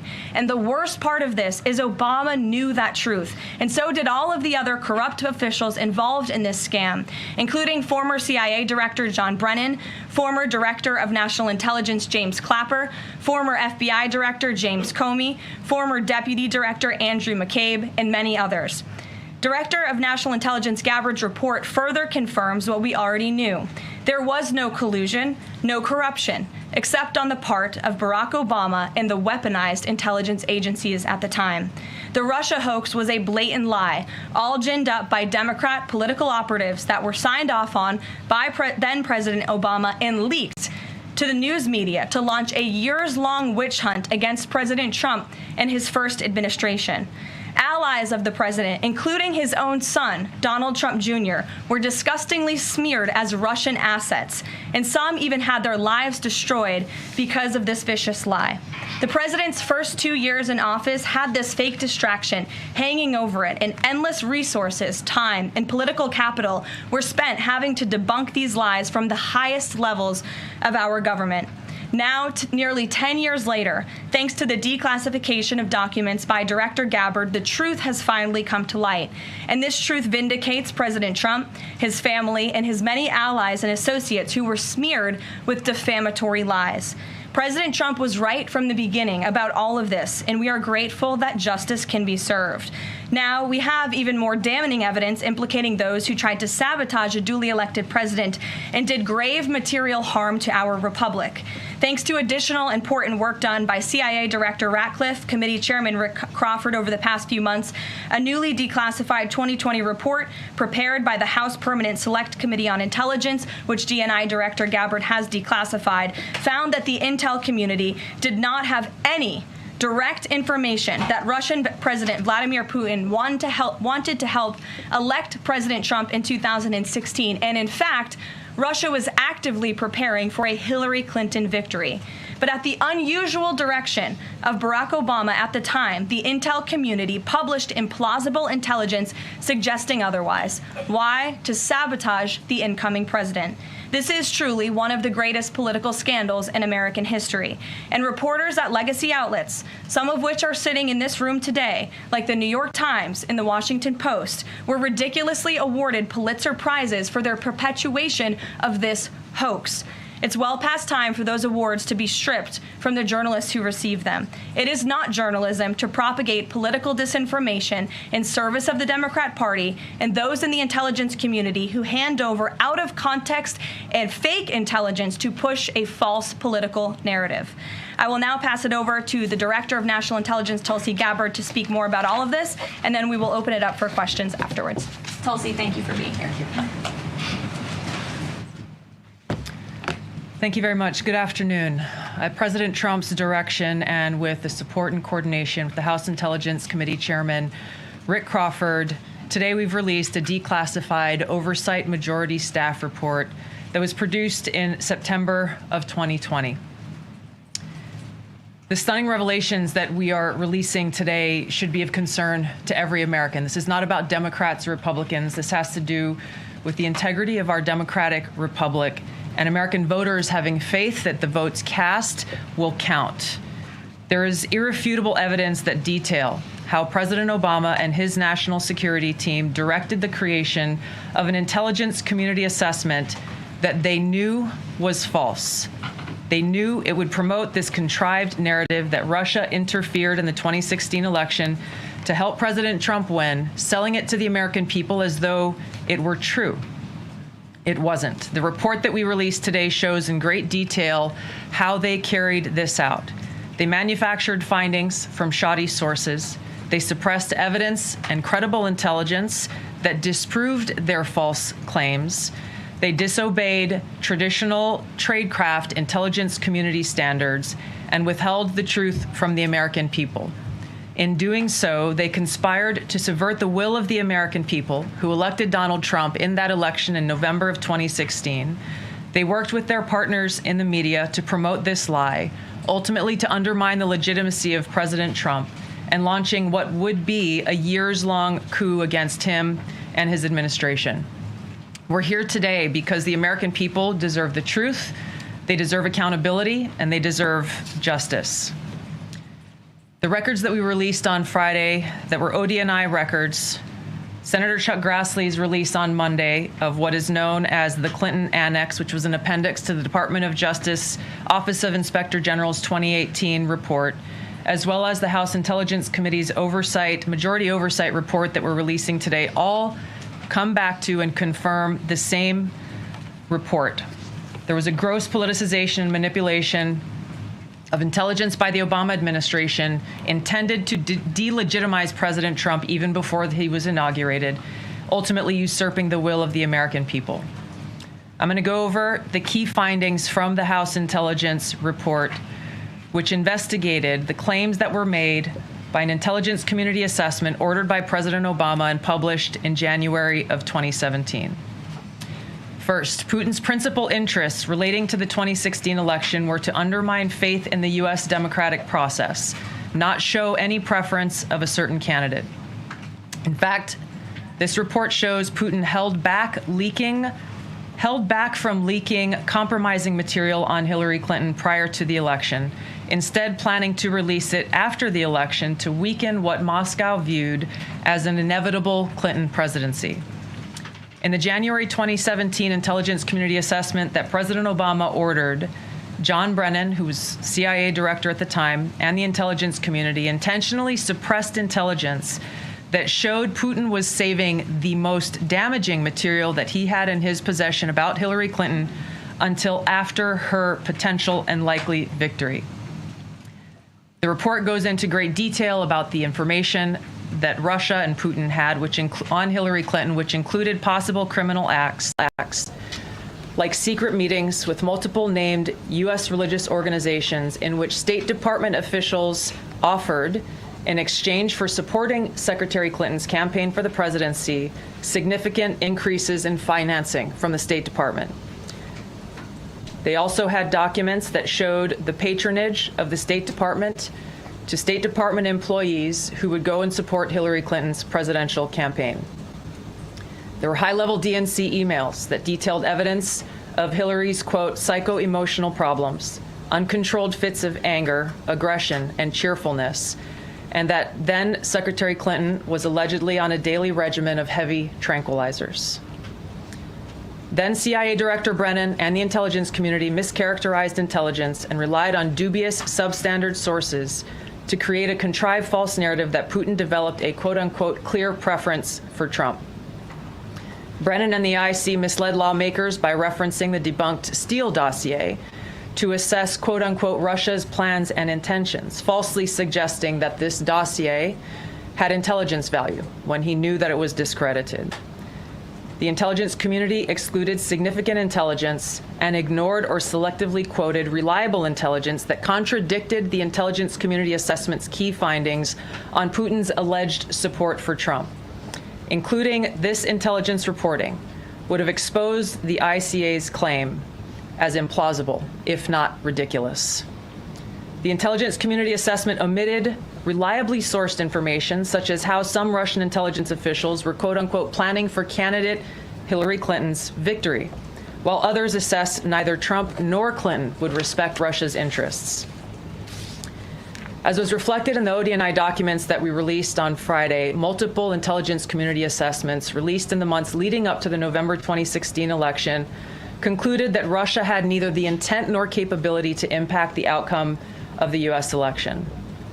On December 5th of 2016, the FBI and DNI gave the House Intelligence Committee its first post-election classified briefing, in which there was no mention of Putin aspiring to elect Trump by either agency. The Presidential Daily Brief, drafted on December 8th of 2016, stated that no Russian or criminal actors impacted vote counts. This document was pulled just hours before it was to be published due to quote-unquote new guidance. If it had been published, it would have been briefed to both President Obama and President-elect Donald Trump. On December 9th, 2016, a National Security Council meeting was called to gather President Obama's senior national security officials, which included CIA Director Brennan, then Obama DNI James Clapper, Susan Rice, and others. Following that secret meeting, DNI Clapper's assistant sent an email to the intelligence community with the subject line, POTUS tasking on Russia election meddling, tasking ODNI leaders to create a new assessment per the president's request.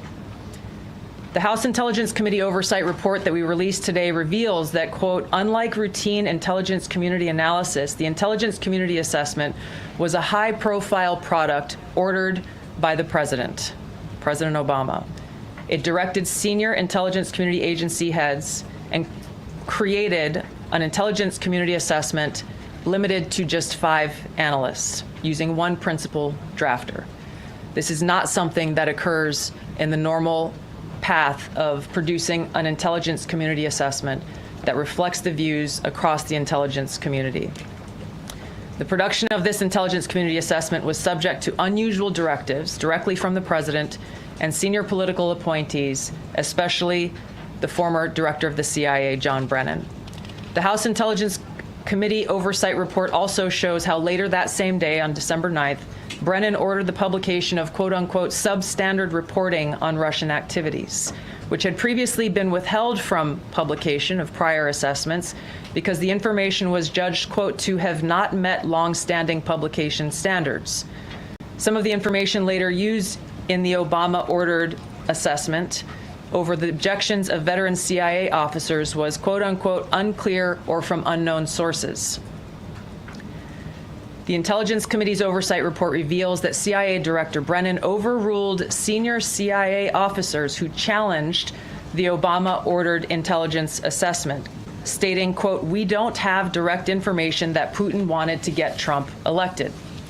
Yet, the Obama-directed assessment was published on January 6, 2017, which explicitly stated, quote, we assess Putin and the Russian government aspired to help President-elect Trump's election chances, when possible, by discrediting Secretary Clinton and publicly contrasting her unfavorably to him, end of quote. The CIA and FBI then led by John Brennan and James Comey, expressed high confidence in this judgment, while the NSA expressed moderate confidence. Yet, as the report we released today shows, the ICA, the Intelligence Community Assessment, did not cite any report where Putin indicated helping Trump win was an objective. The opposite is true. With regards to the Steele dossier, we now know that one of the source documents that the Obama administration used in the creation of this intelligence assessment in January of 2017 was none other than the discredited, unverified Steele dossier. The House Intel report states, quote, contradicting public claims by then CIA Director Brennan that the dossier was not in any way incorporated into this intelligence assessment. The dossier was referenced in the intelligence assessment's main body text and further detailed in a 2-page assessment annex. John Brennan lied, and he denied using this dossier in this intelligence assessment that President Obama ordered because he knew it was discredited. It was a politically motivated, manufactured document. He directed senior CIA officials to use it anyway. CIA officer told the House Intelligence Committee staff as they investigated this, quote, the director of the CIA, John Brennan, refused to remove it, and when confronted with the dossier's many flaws, responded, quote, yes, but doesn't it ring true? Even the bipartisan Senate Select Committee on Intelligence report published in 2020 criticized the FBI's handling of the Steele dossier, noting its completely unverified nature and purposeful sidestepping of intelligence community procedures in its use.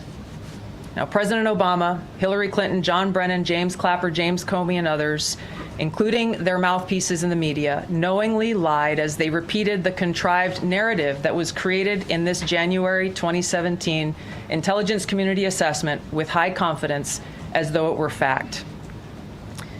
John Brennan, as CIA director, stated in a memo to his agency staff in December of 2016, saying, quote, there is strong consensus among us on the scope, nature, and intent of Russian interference in our presidential election.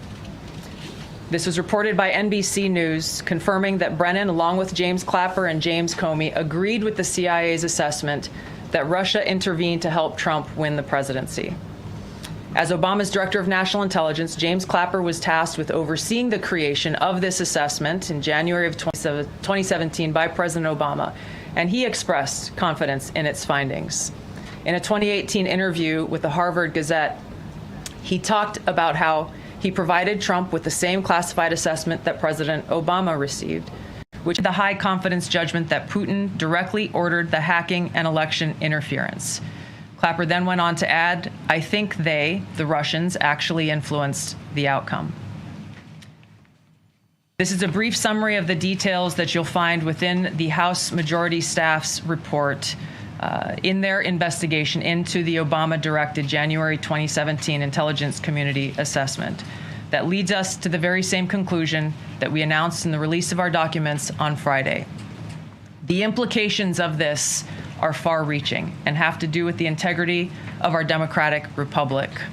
It has to do with an outgoing president taking action to manufacture intelligence to undermine and usurp the will of the American people in that election and launch what would be a years-long coup against the incoming President of the United States, Donald Trump.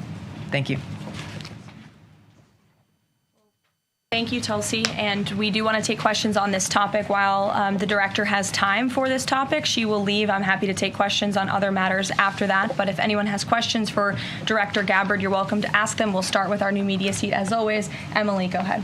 Thank you. And Director Gabbard, this one is for you. Do you believe that any of this new information implicates former President Obama in criminal behavior?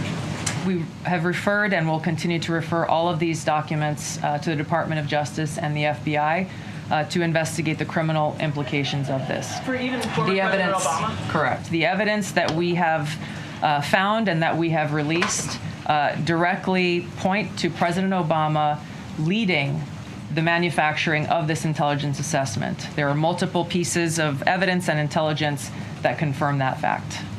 Ed, go ahead. Director Gabbard, thank you. So just two questions, but to begin on that. The president yesterday, you've inferred that the former president helped lead a coup. Based on what you now see, do you believe President Obama is guilty of treason? I'm leaving the criminal charges to the Department of Justice. I am not an attorney, but as I've said previously, when you look at the intent behind creating a fake manufactured intelligence document that directly contradicts multiple assessments that were created by the intelligence community, the expressed intent and what followed afterward can only be described as a years-long coup and a treasonous conspiracy against the American people, our republic, and an attempt to undermine President Trump's administration. The Senate Intelligence Committee spent several years looking into this and unanimously agreed in a bipartisan fashion, Secretary of State Rubio was a member of that committee, that there was no political interference. There was a years-long Justice Department investigation into this as well that also concluded no political interference. So help us, from a 50,000-foot level, explain, what do you now have that refutes those two? Sure. I will encourage you, in my role as the Director of National Intelligence, my job, again, as I said when I came into this role, was to make sure that we are telling the truth to the American people and that we are ensuring that the intelligence community is not being politicized.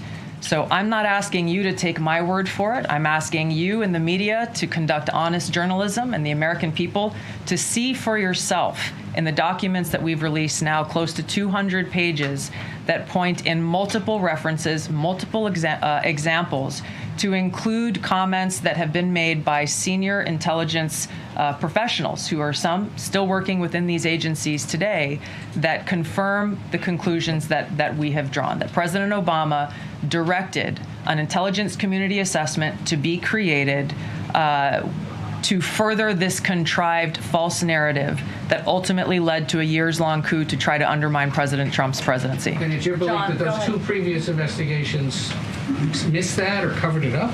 I'm telling you to look at the evidence. Look at the evidence, and you will know the truth. John. Thanks, Caroline. Thanks, Director Gabbard. You declassified these documents, if I'm not mistaken, Friday of last week, correct? We released them on Friday of last week, the first tranche, yes. This isn't the first time that President Trump has been president of the United States. He was president from 2017 to 2021. Couldn't the prior DNI under President Trump have declassified these documents? And why didn't that DNI do that at that time? I can't speak to what happened there. There were several DNIs under the first Trump administration. President Trump faced many challenges from those who were working in the government who sought to undermine his presidency. That's been clearly detailed. What I can speak to is the fact that this was one of the first things that we started to investigate here within this Trump administration and have released the results upon the conclusion of our investigation. And then my second question has to do with what intelligence agencies around the world have said about Russia, that they have tried to influence elections in the United States, in France, in Germany, in the UK.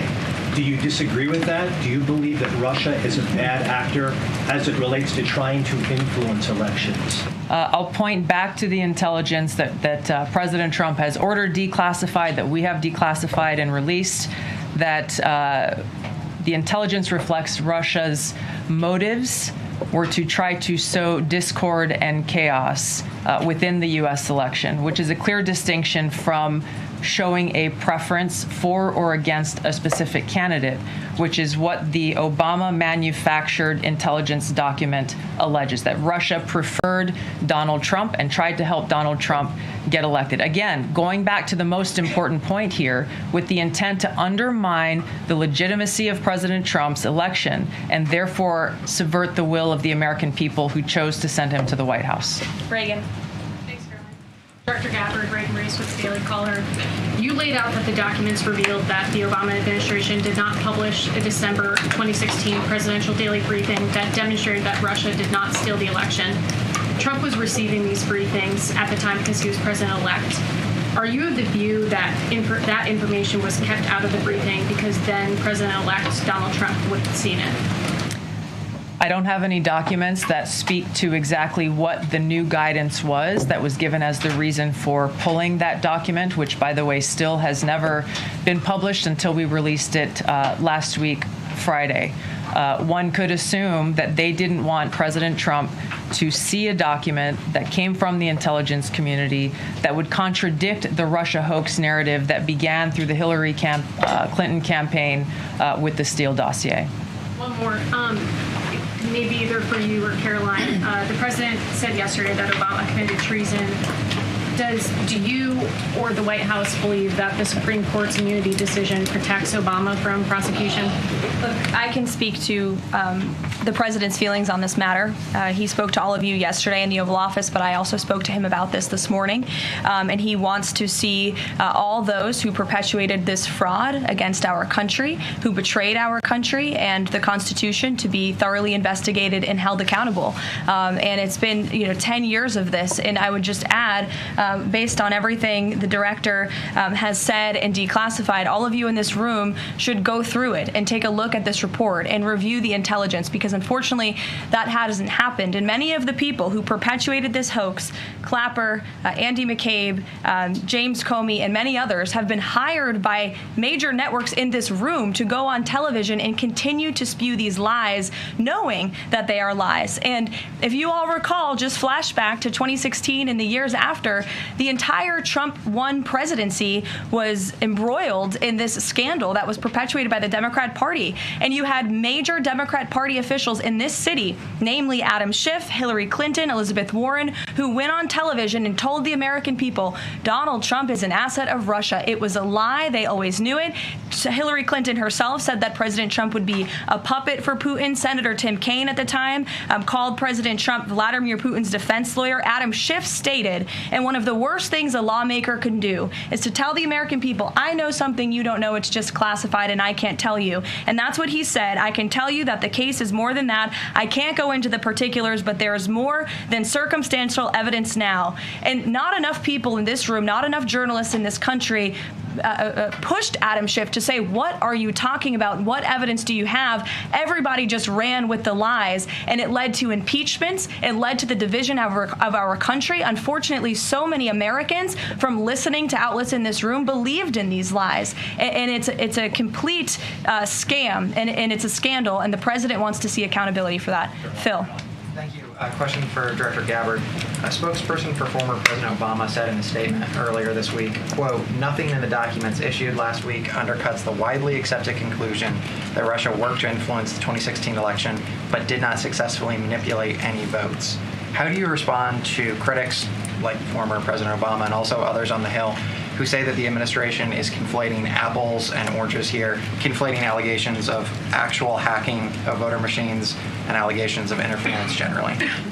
I think it's a disservice to the American people that former President Obama's office and others who are criticizing the transparency that is being delivered by releasing these documents. They are doing a disservice to the American people and trying to deflect away from their culpability in what is a historic scandal and negative action towards the American people and our democratic republic. The answer to that statement can very clearly be found throughout all of the documents that we have released. Again, showing that Russia has took action to try to sow discord in the election, but showed no preference for or against any singular candidate. You've long been an opponent of weaponization in government. How do you respond to criticism that referring Obama administration officials and even potentially the former president is just more weaponization, and this is a potential race to the bottom?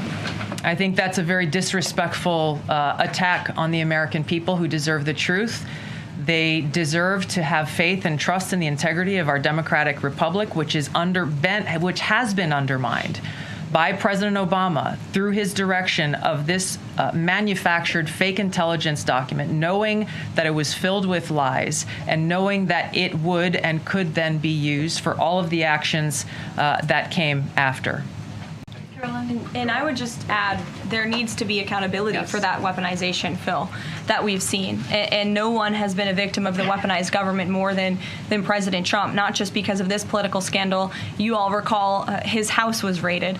So I think, it's very disingenuous for people to say, how dare they speak of former President Obama about this based on evidence and based on intelligence, when the former president of the United States, Donald Trump's home was raided when he was forced to sit in a Manhattan courtroom and many other courtrooms across the country for crimes he never committed, when he was impeached and indicted, and the entire country witnessed that. That's the weaponization of justice. Now the president is back because the American people see the truth. Nearly 80 million Americans reelected him back to this office, and he believes that we need to have justice and accountability. And I think the nearly 80 million Americans who reelected him agree with that. Caitlin. Thank you, Caroline. Two questions for Director Gabbard just on this. Director Gabbard, you referenced the past intelligence reports and assessments on this, including that 2017 one that was signed off, as Ed noted, by every Republican on the Senate Intelligence Community, including the acting chair of the time, now Secretary of State Marco Rubio, who said in a statement that they did not find any evidence of Russian collusion, but they did find, however, is very troubling, and they found irrefutable evidence of Russian meddling.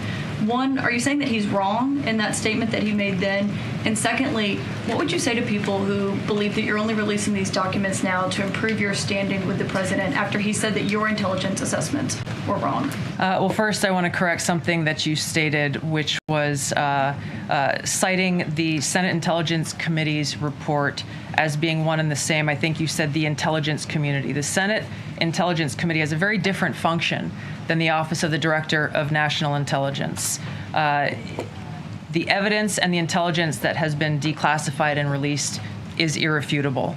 I'm going to let Caroline speak to Secretary Rubio. I'll speak to both questions. First, on Secretary Rubio, he put out a statement in 2020 following that Senate Intelligence Committee report, and he said what they found is troubling. We found irrefutable evidence of Russian meddling, which the Director of National Intelligence just confirmed for all of you, that Russia was trying to sow distrust and chaos. But what's the outrage in this that Secretary Rubio did not say at the time, the Democrats were saying at the time, is the fact that the intelligence community was concocting this narrative that the president colluded with the Russians, that the president's son was holding secret meetings with the Russians, all of these lies that were never true. And he also said at that time, we discovered deeply troubling actions taken by the FBI under Comey, particularly their acceptance and willingness to rely on the Steele dossier without verifying its methodology or sourcing. The Steele dossier that many outlets in this room ran as the gospel truth, and it was cooked up and paid for by the Clinton campaign.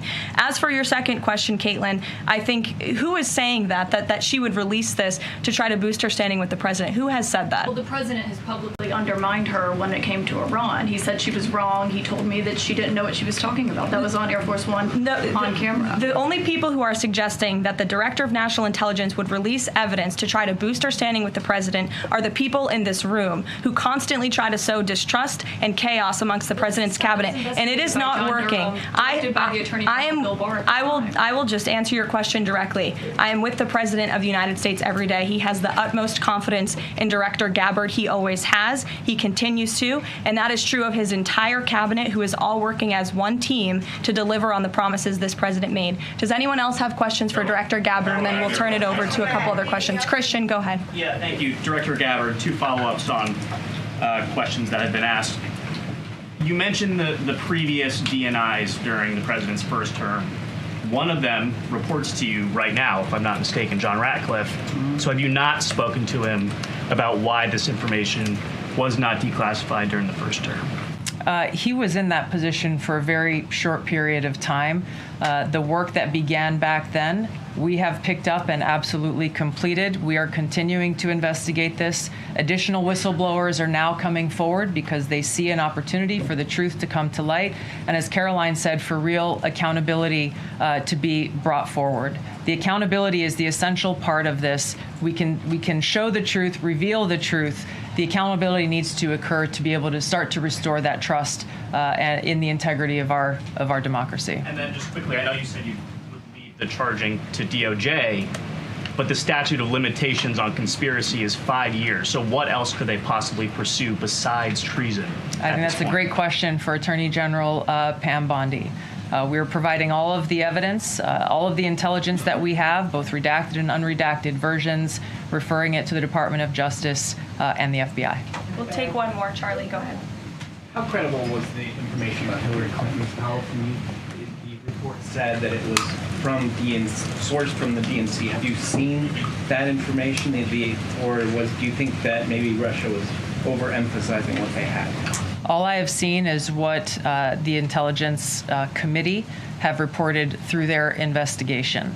I think the underlying point there is that we understand from intelligence what Russia said that they had. And the important point here is that if they were trying to influence the election, as President Obama and James Clapper and John Brennan, everybody said they were doing in order to support Donald Trump's election, they would have released the most damning of that information, some of which I detailed here. You'll find the rest in the report, prior to the election to help Donald Trump win. They specifically withheld what they had on her, the most damning information, because they thought that she would win the election. They had plans to release it just prior to her inauguration to, again, sow discord and chaos in America. And if I may, on Jeffrey Epstein, can you rule out that he was connected in some way to any kind of intelligence, either foreign or domestic? I haven't seen any evidence or information that reflects that. If anything comes before me that changes that in any way, support the president's statement loud and clear. If any credible evidence comes forward, he wants the American people to see it. Great. Director Gabbard, we thank you for your time today. I know you're a busy woman, so we'll let you get out of here, but thank you so much. Okay, I know there's many issues going on today across the world and here at home. If you have any other further questions, I'm happy to take them. Ed, why don't you go ahead? Yeah, thank you, Caroline. So the Japan trade deal, is that Japan trade deal the start of this number of trade deals that the Treasury Secretary says we're going to see by August 1st?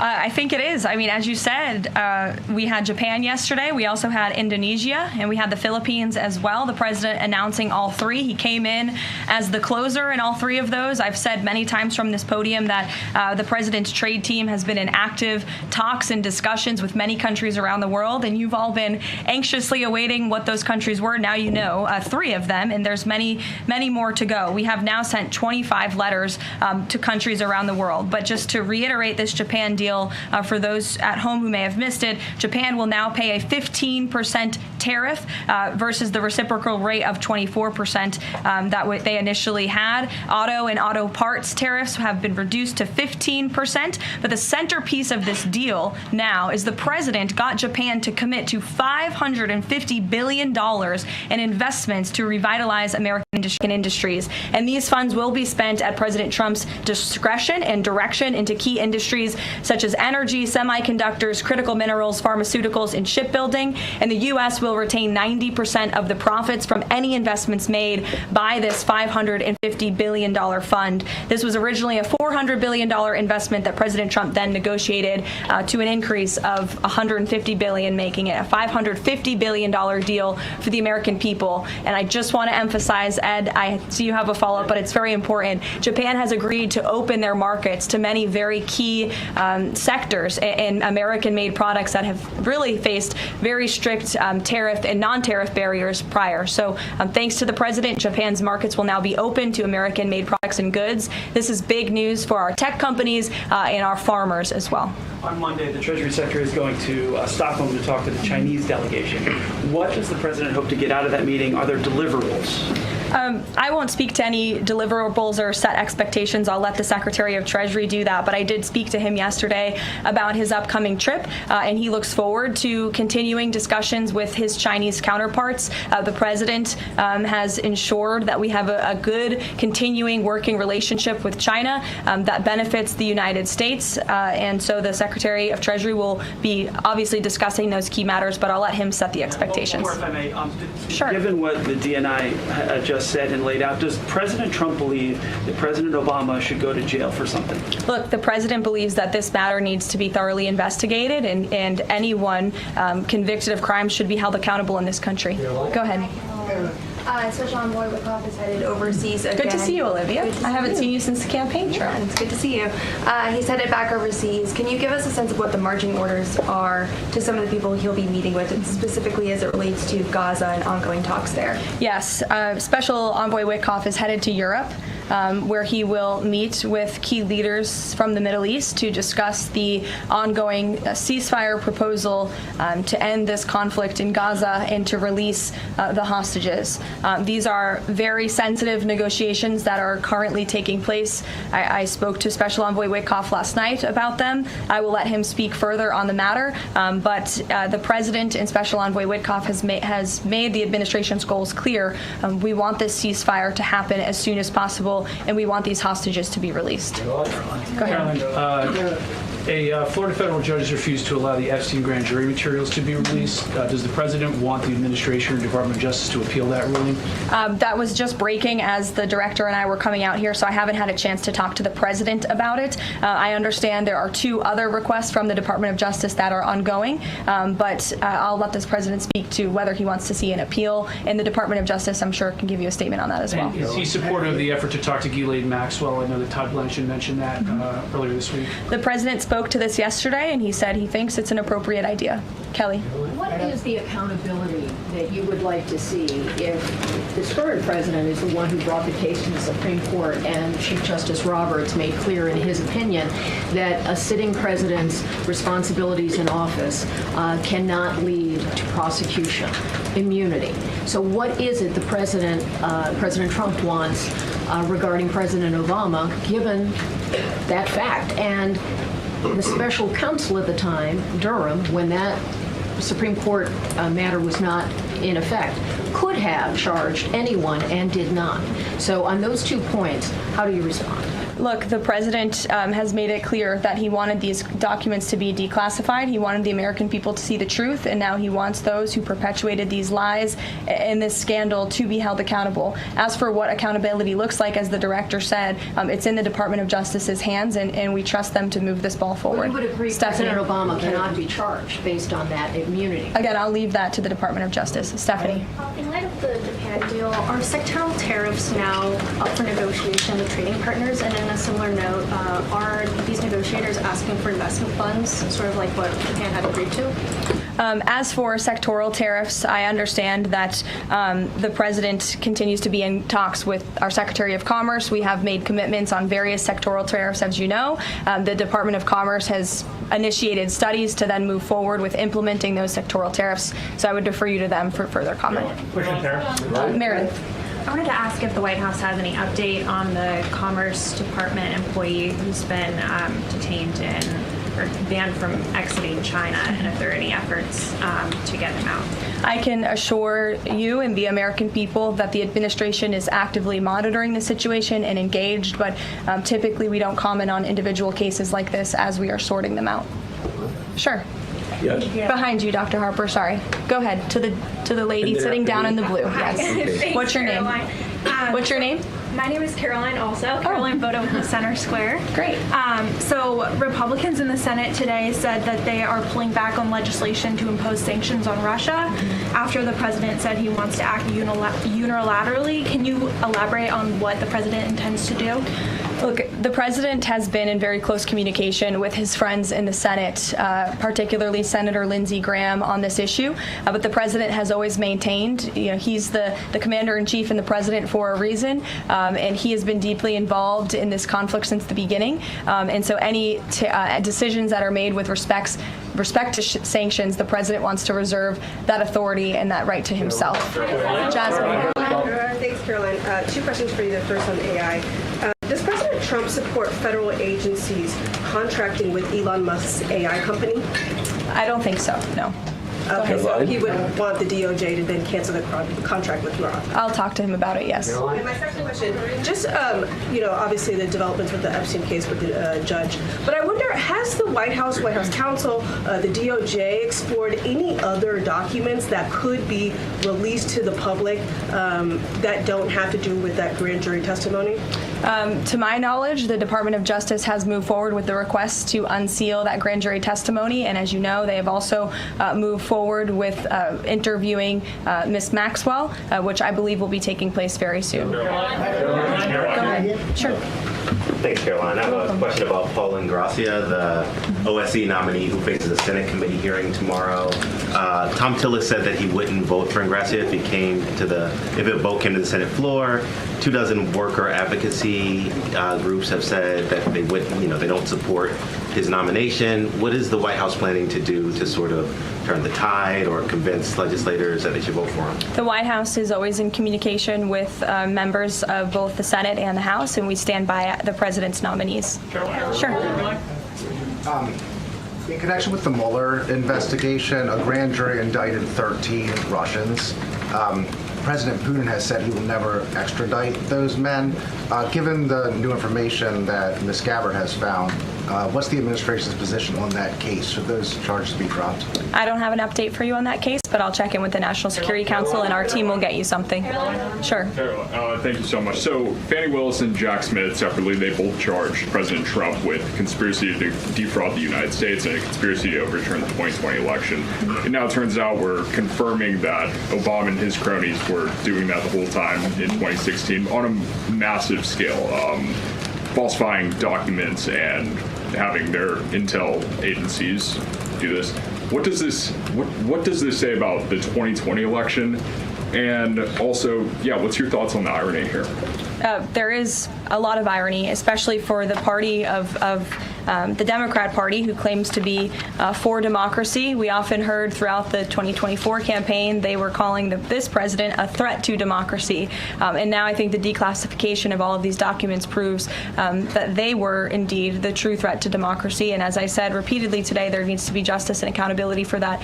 You all will hear directly from the president later this afternoon at the AI Summit here in Washington, D.C., scheduled to speak later in a few hours. So we will see you all there. Thank you very much.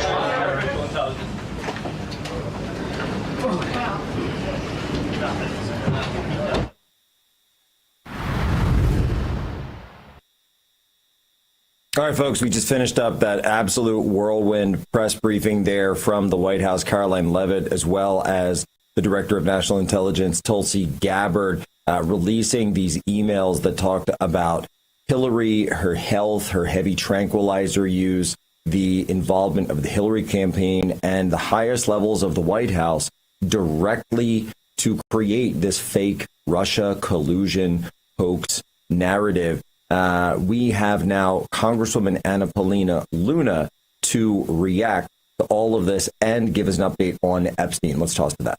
All right, guys, we are here with an incredible Congresswoman who needs no introduction. Congresswoman Luna, you were there with us at the Turning Point Student Action Summit. You promised us more was coming out, and let me just be the first to thank you and give you full credit for that, because we've heard that promise so many times before, but you actually backed it up. Not only are we seeing traction from the AG, but this massive release from the DNI's office, multi-day release regarding the 2016 election. I've got to get your response to everything from DNI Tulsi Gabbard.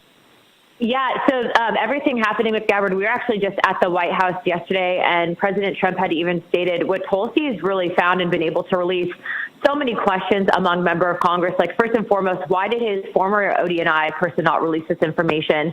You're seeing really two separate administrations, even though it's the same president, one that's actually following through and delivering on what he wanted, which is full transparency for the American people, and his previous administration that seemed like they were absolutely deep state puppets and working against the president's agenda every step of the way, which, to be honest with you, Tulsi, for releasing this information, look, a lot of people forget that these are also two of the same people that try to paint Tulsi Gabbard as a Russian asset. We all know that that's completely fake, but the fact that she was able to release this information, not only does it give 100% credibility to President Trump, this is no longer a left-wing spun conspiracy theory. There's evidence to back it. I think that there needs to be arrests, and I actually am I'm calling on the Department of Justice to arrest all of the heads of these intel departments that actually were responsible for putting out this false information.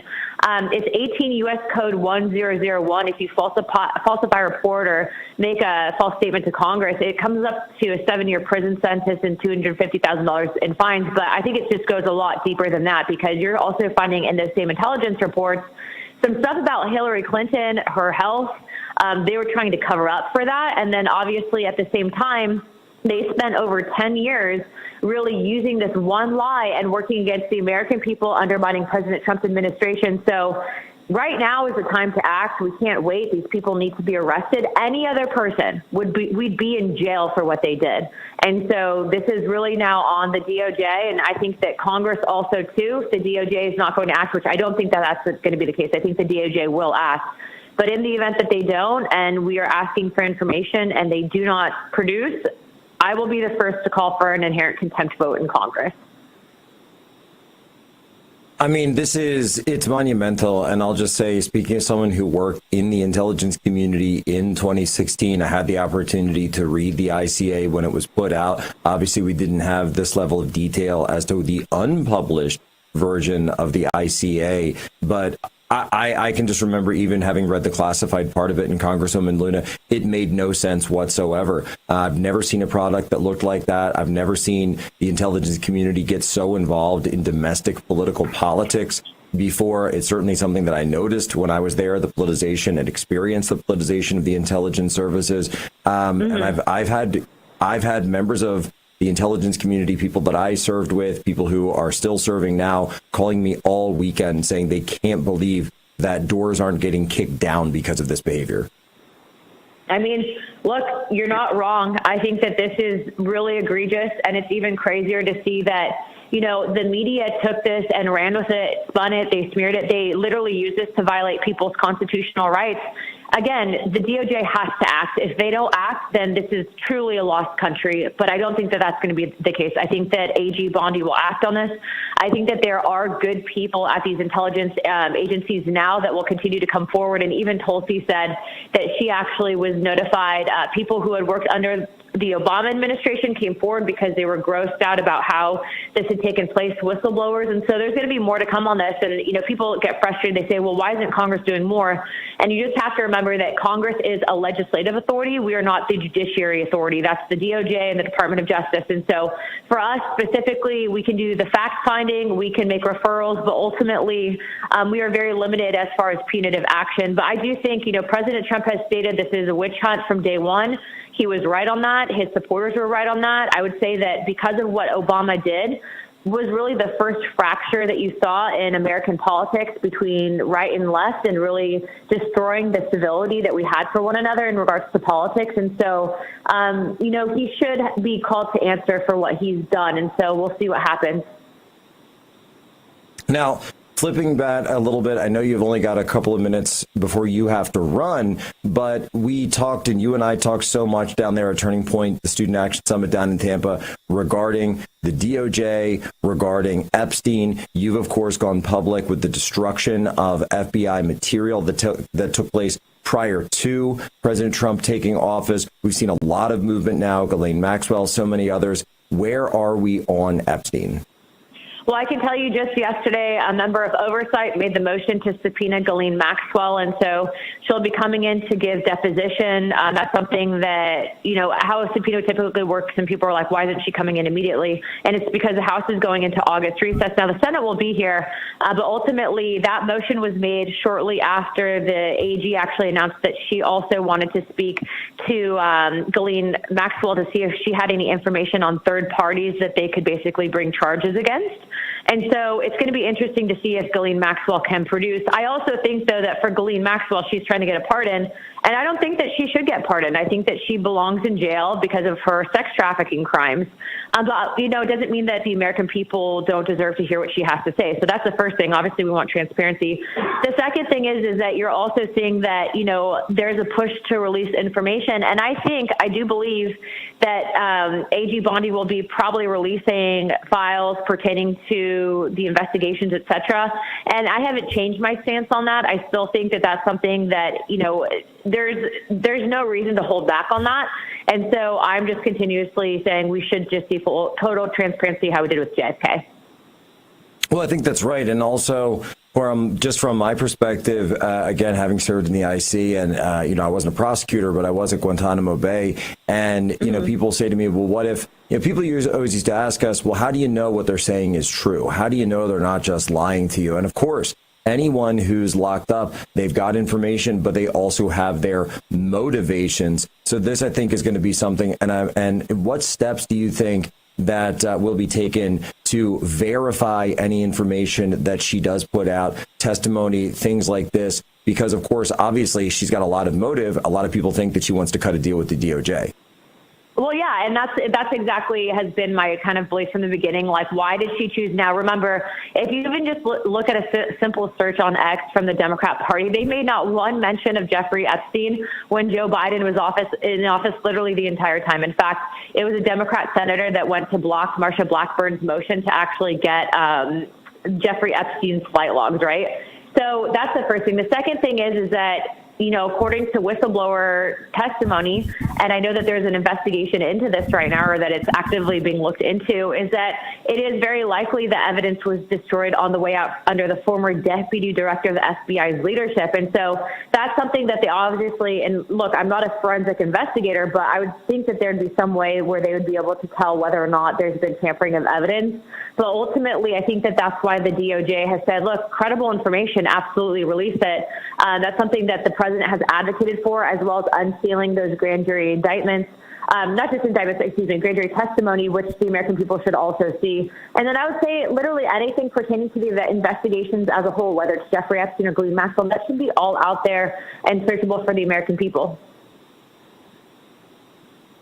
And the fact that what you're saying, put it out there and make it searchable. I mean, I've said this repeatedly, but you look at what the Director of National Intelligence, Tulsi Gabbard, has done here. She doesn't overhype things. She doesn't play up things that don't later pan out. She waits. She bides her time. She says there's going to be an announcement. She makes the announcement, and then boom, the release comes out. And by the way, Congresswoman, I have to say that's exactly the same thing that you have done in your various task force releases that have come out thus far. And I just want to say to you and both of you, we really appreciate, and our audience certainly appreciates, the meticulous nature and the serious nature that you take as pertains to these serious investigations into actual crimes.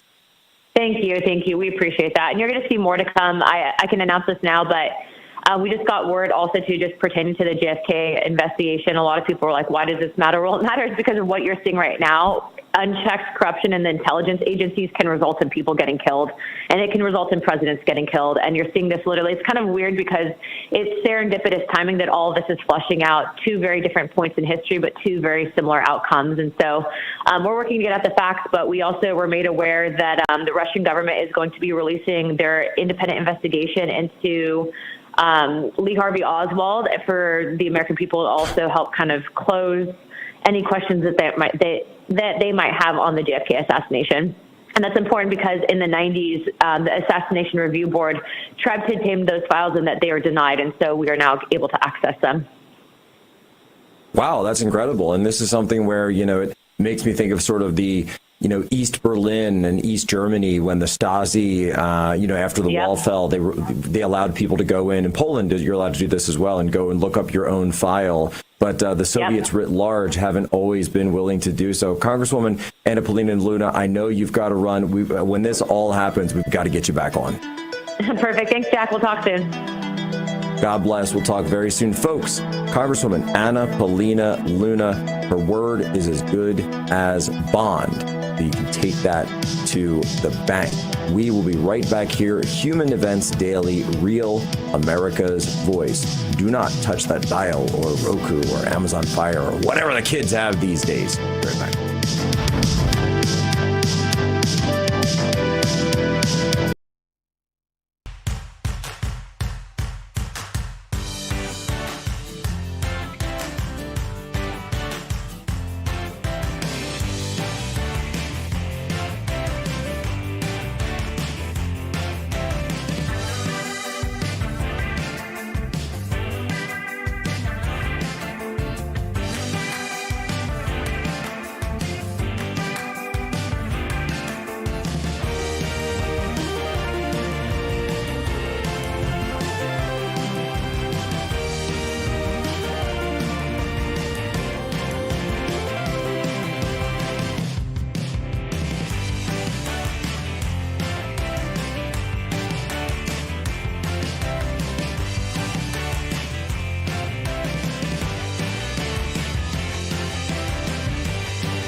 All right, Jack Posobiec, we're back here, Human Events Daily, Washington, D.C. Now, we were planning on having a longer conversation about this today, but DNI came out and dropped all this on us, so have to deal with that. But there was an inflection point over the weekend regarding the bombing of a Catholic church, which was damaged in bombing in Gaza.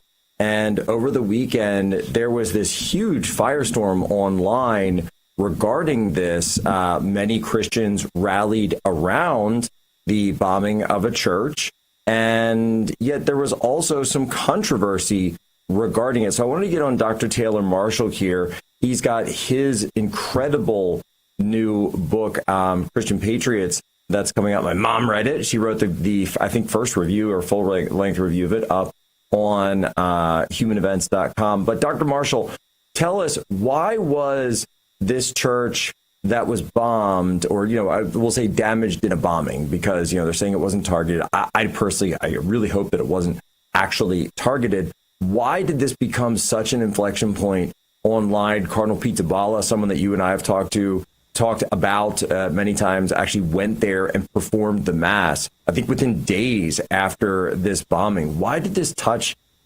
off so many people? Well, it's not the first example of this. I believe this is the fifth or sixth. 2 women were actually shot by IDF, allegedly snipers, and they said that was an accident as well. So there's been a number of accidents, and I think people in the West and Christians in the West are patient and they're gracious, and they say, oh, it's an accident. But when we see accident upon accident upon accident, and the front of a church is shot, and 3 people die, 10 are injured, including the pastor, it kind of got everybody vocal saying, why do these things keep accidentally happening? Because there's not many churches in Gaza. I think there's 3 active churches in Gaza. The Eastern Orthodox Church has been hit. The Catholic Church has been hit. And people realize this isn't just a place where people are worshiping. They're also taking refuge in there because people have lost their homes, their neighborhoods, supplies. So, people died, and people online on X, social media, they're saying, wait, is this just another accident? How come these accidents keep happening?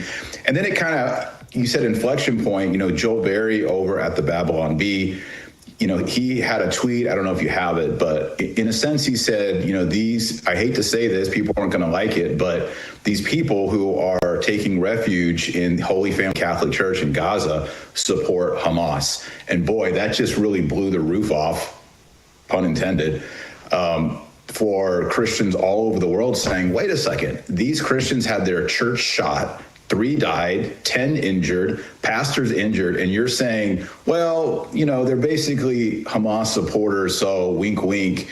The insinuation I read is they kind of have it coming. They are a military target. And that's just completely unacceptable from a political point of view and from a Christian point of view, that someone who represents a Christian organization like Babylon Bee is going to cast shade like that. And at the end of the day, I mean, Jack, you're a Catholic, I'm a Catholic. We've kind of seen, unfortunately, parallel to this, the idea that, well, Catholics and Eastern Orthodox aren't real Christians. And at the end of the day, a lot of these dispensationalists will say, well, a Jew in Israel is more Judeo-Christian than a Catholic or an Eastern Orthodox. And so, unfortunately, it's kind of caused this division, and people are drawing up lines, and it's very unfortunate.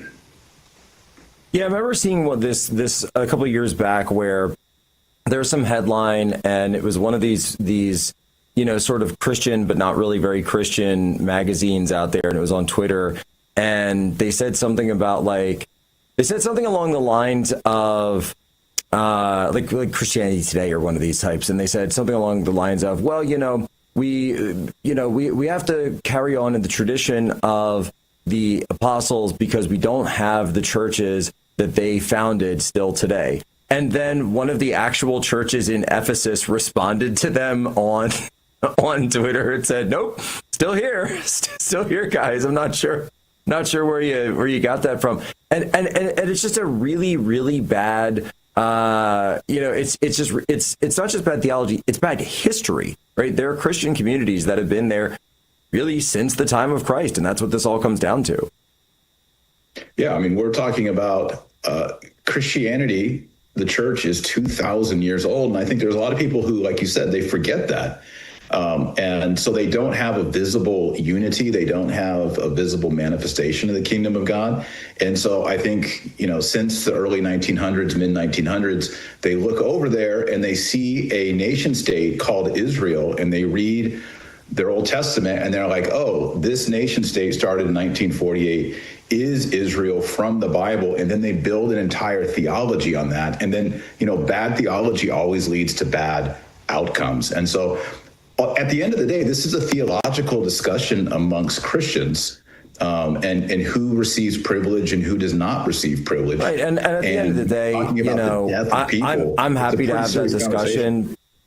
But we're also talking about matters of war and peace. And when I see a church get bombed, I'm going to say, you know what? You got to stop bombing the churches. Dr. Taylor Marshall, tell everyone where they can get the book. Yeah, Christian Patriot, 12 Ways to Create One Nation Under God. This is a Christian manifesto. The history and philosophy of politics in the Christian tradition is the first half of the book. The second half is 12 steps that you can begin right now to change the culture and to push us over the edge for a Christian nation and a Christian patriotism. Forwards written by Kansas City Chiefs kicker Harrison Butker. Great book. Everybody pre-order it at ChristianPatriotBook.com. Go get it, folks. Get your pre-order in now. Ladies and gentlemen, as always, you have my permission. Play it short.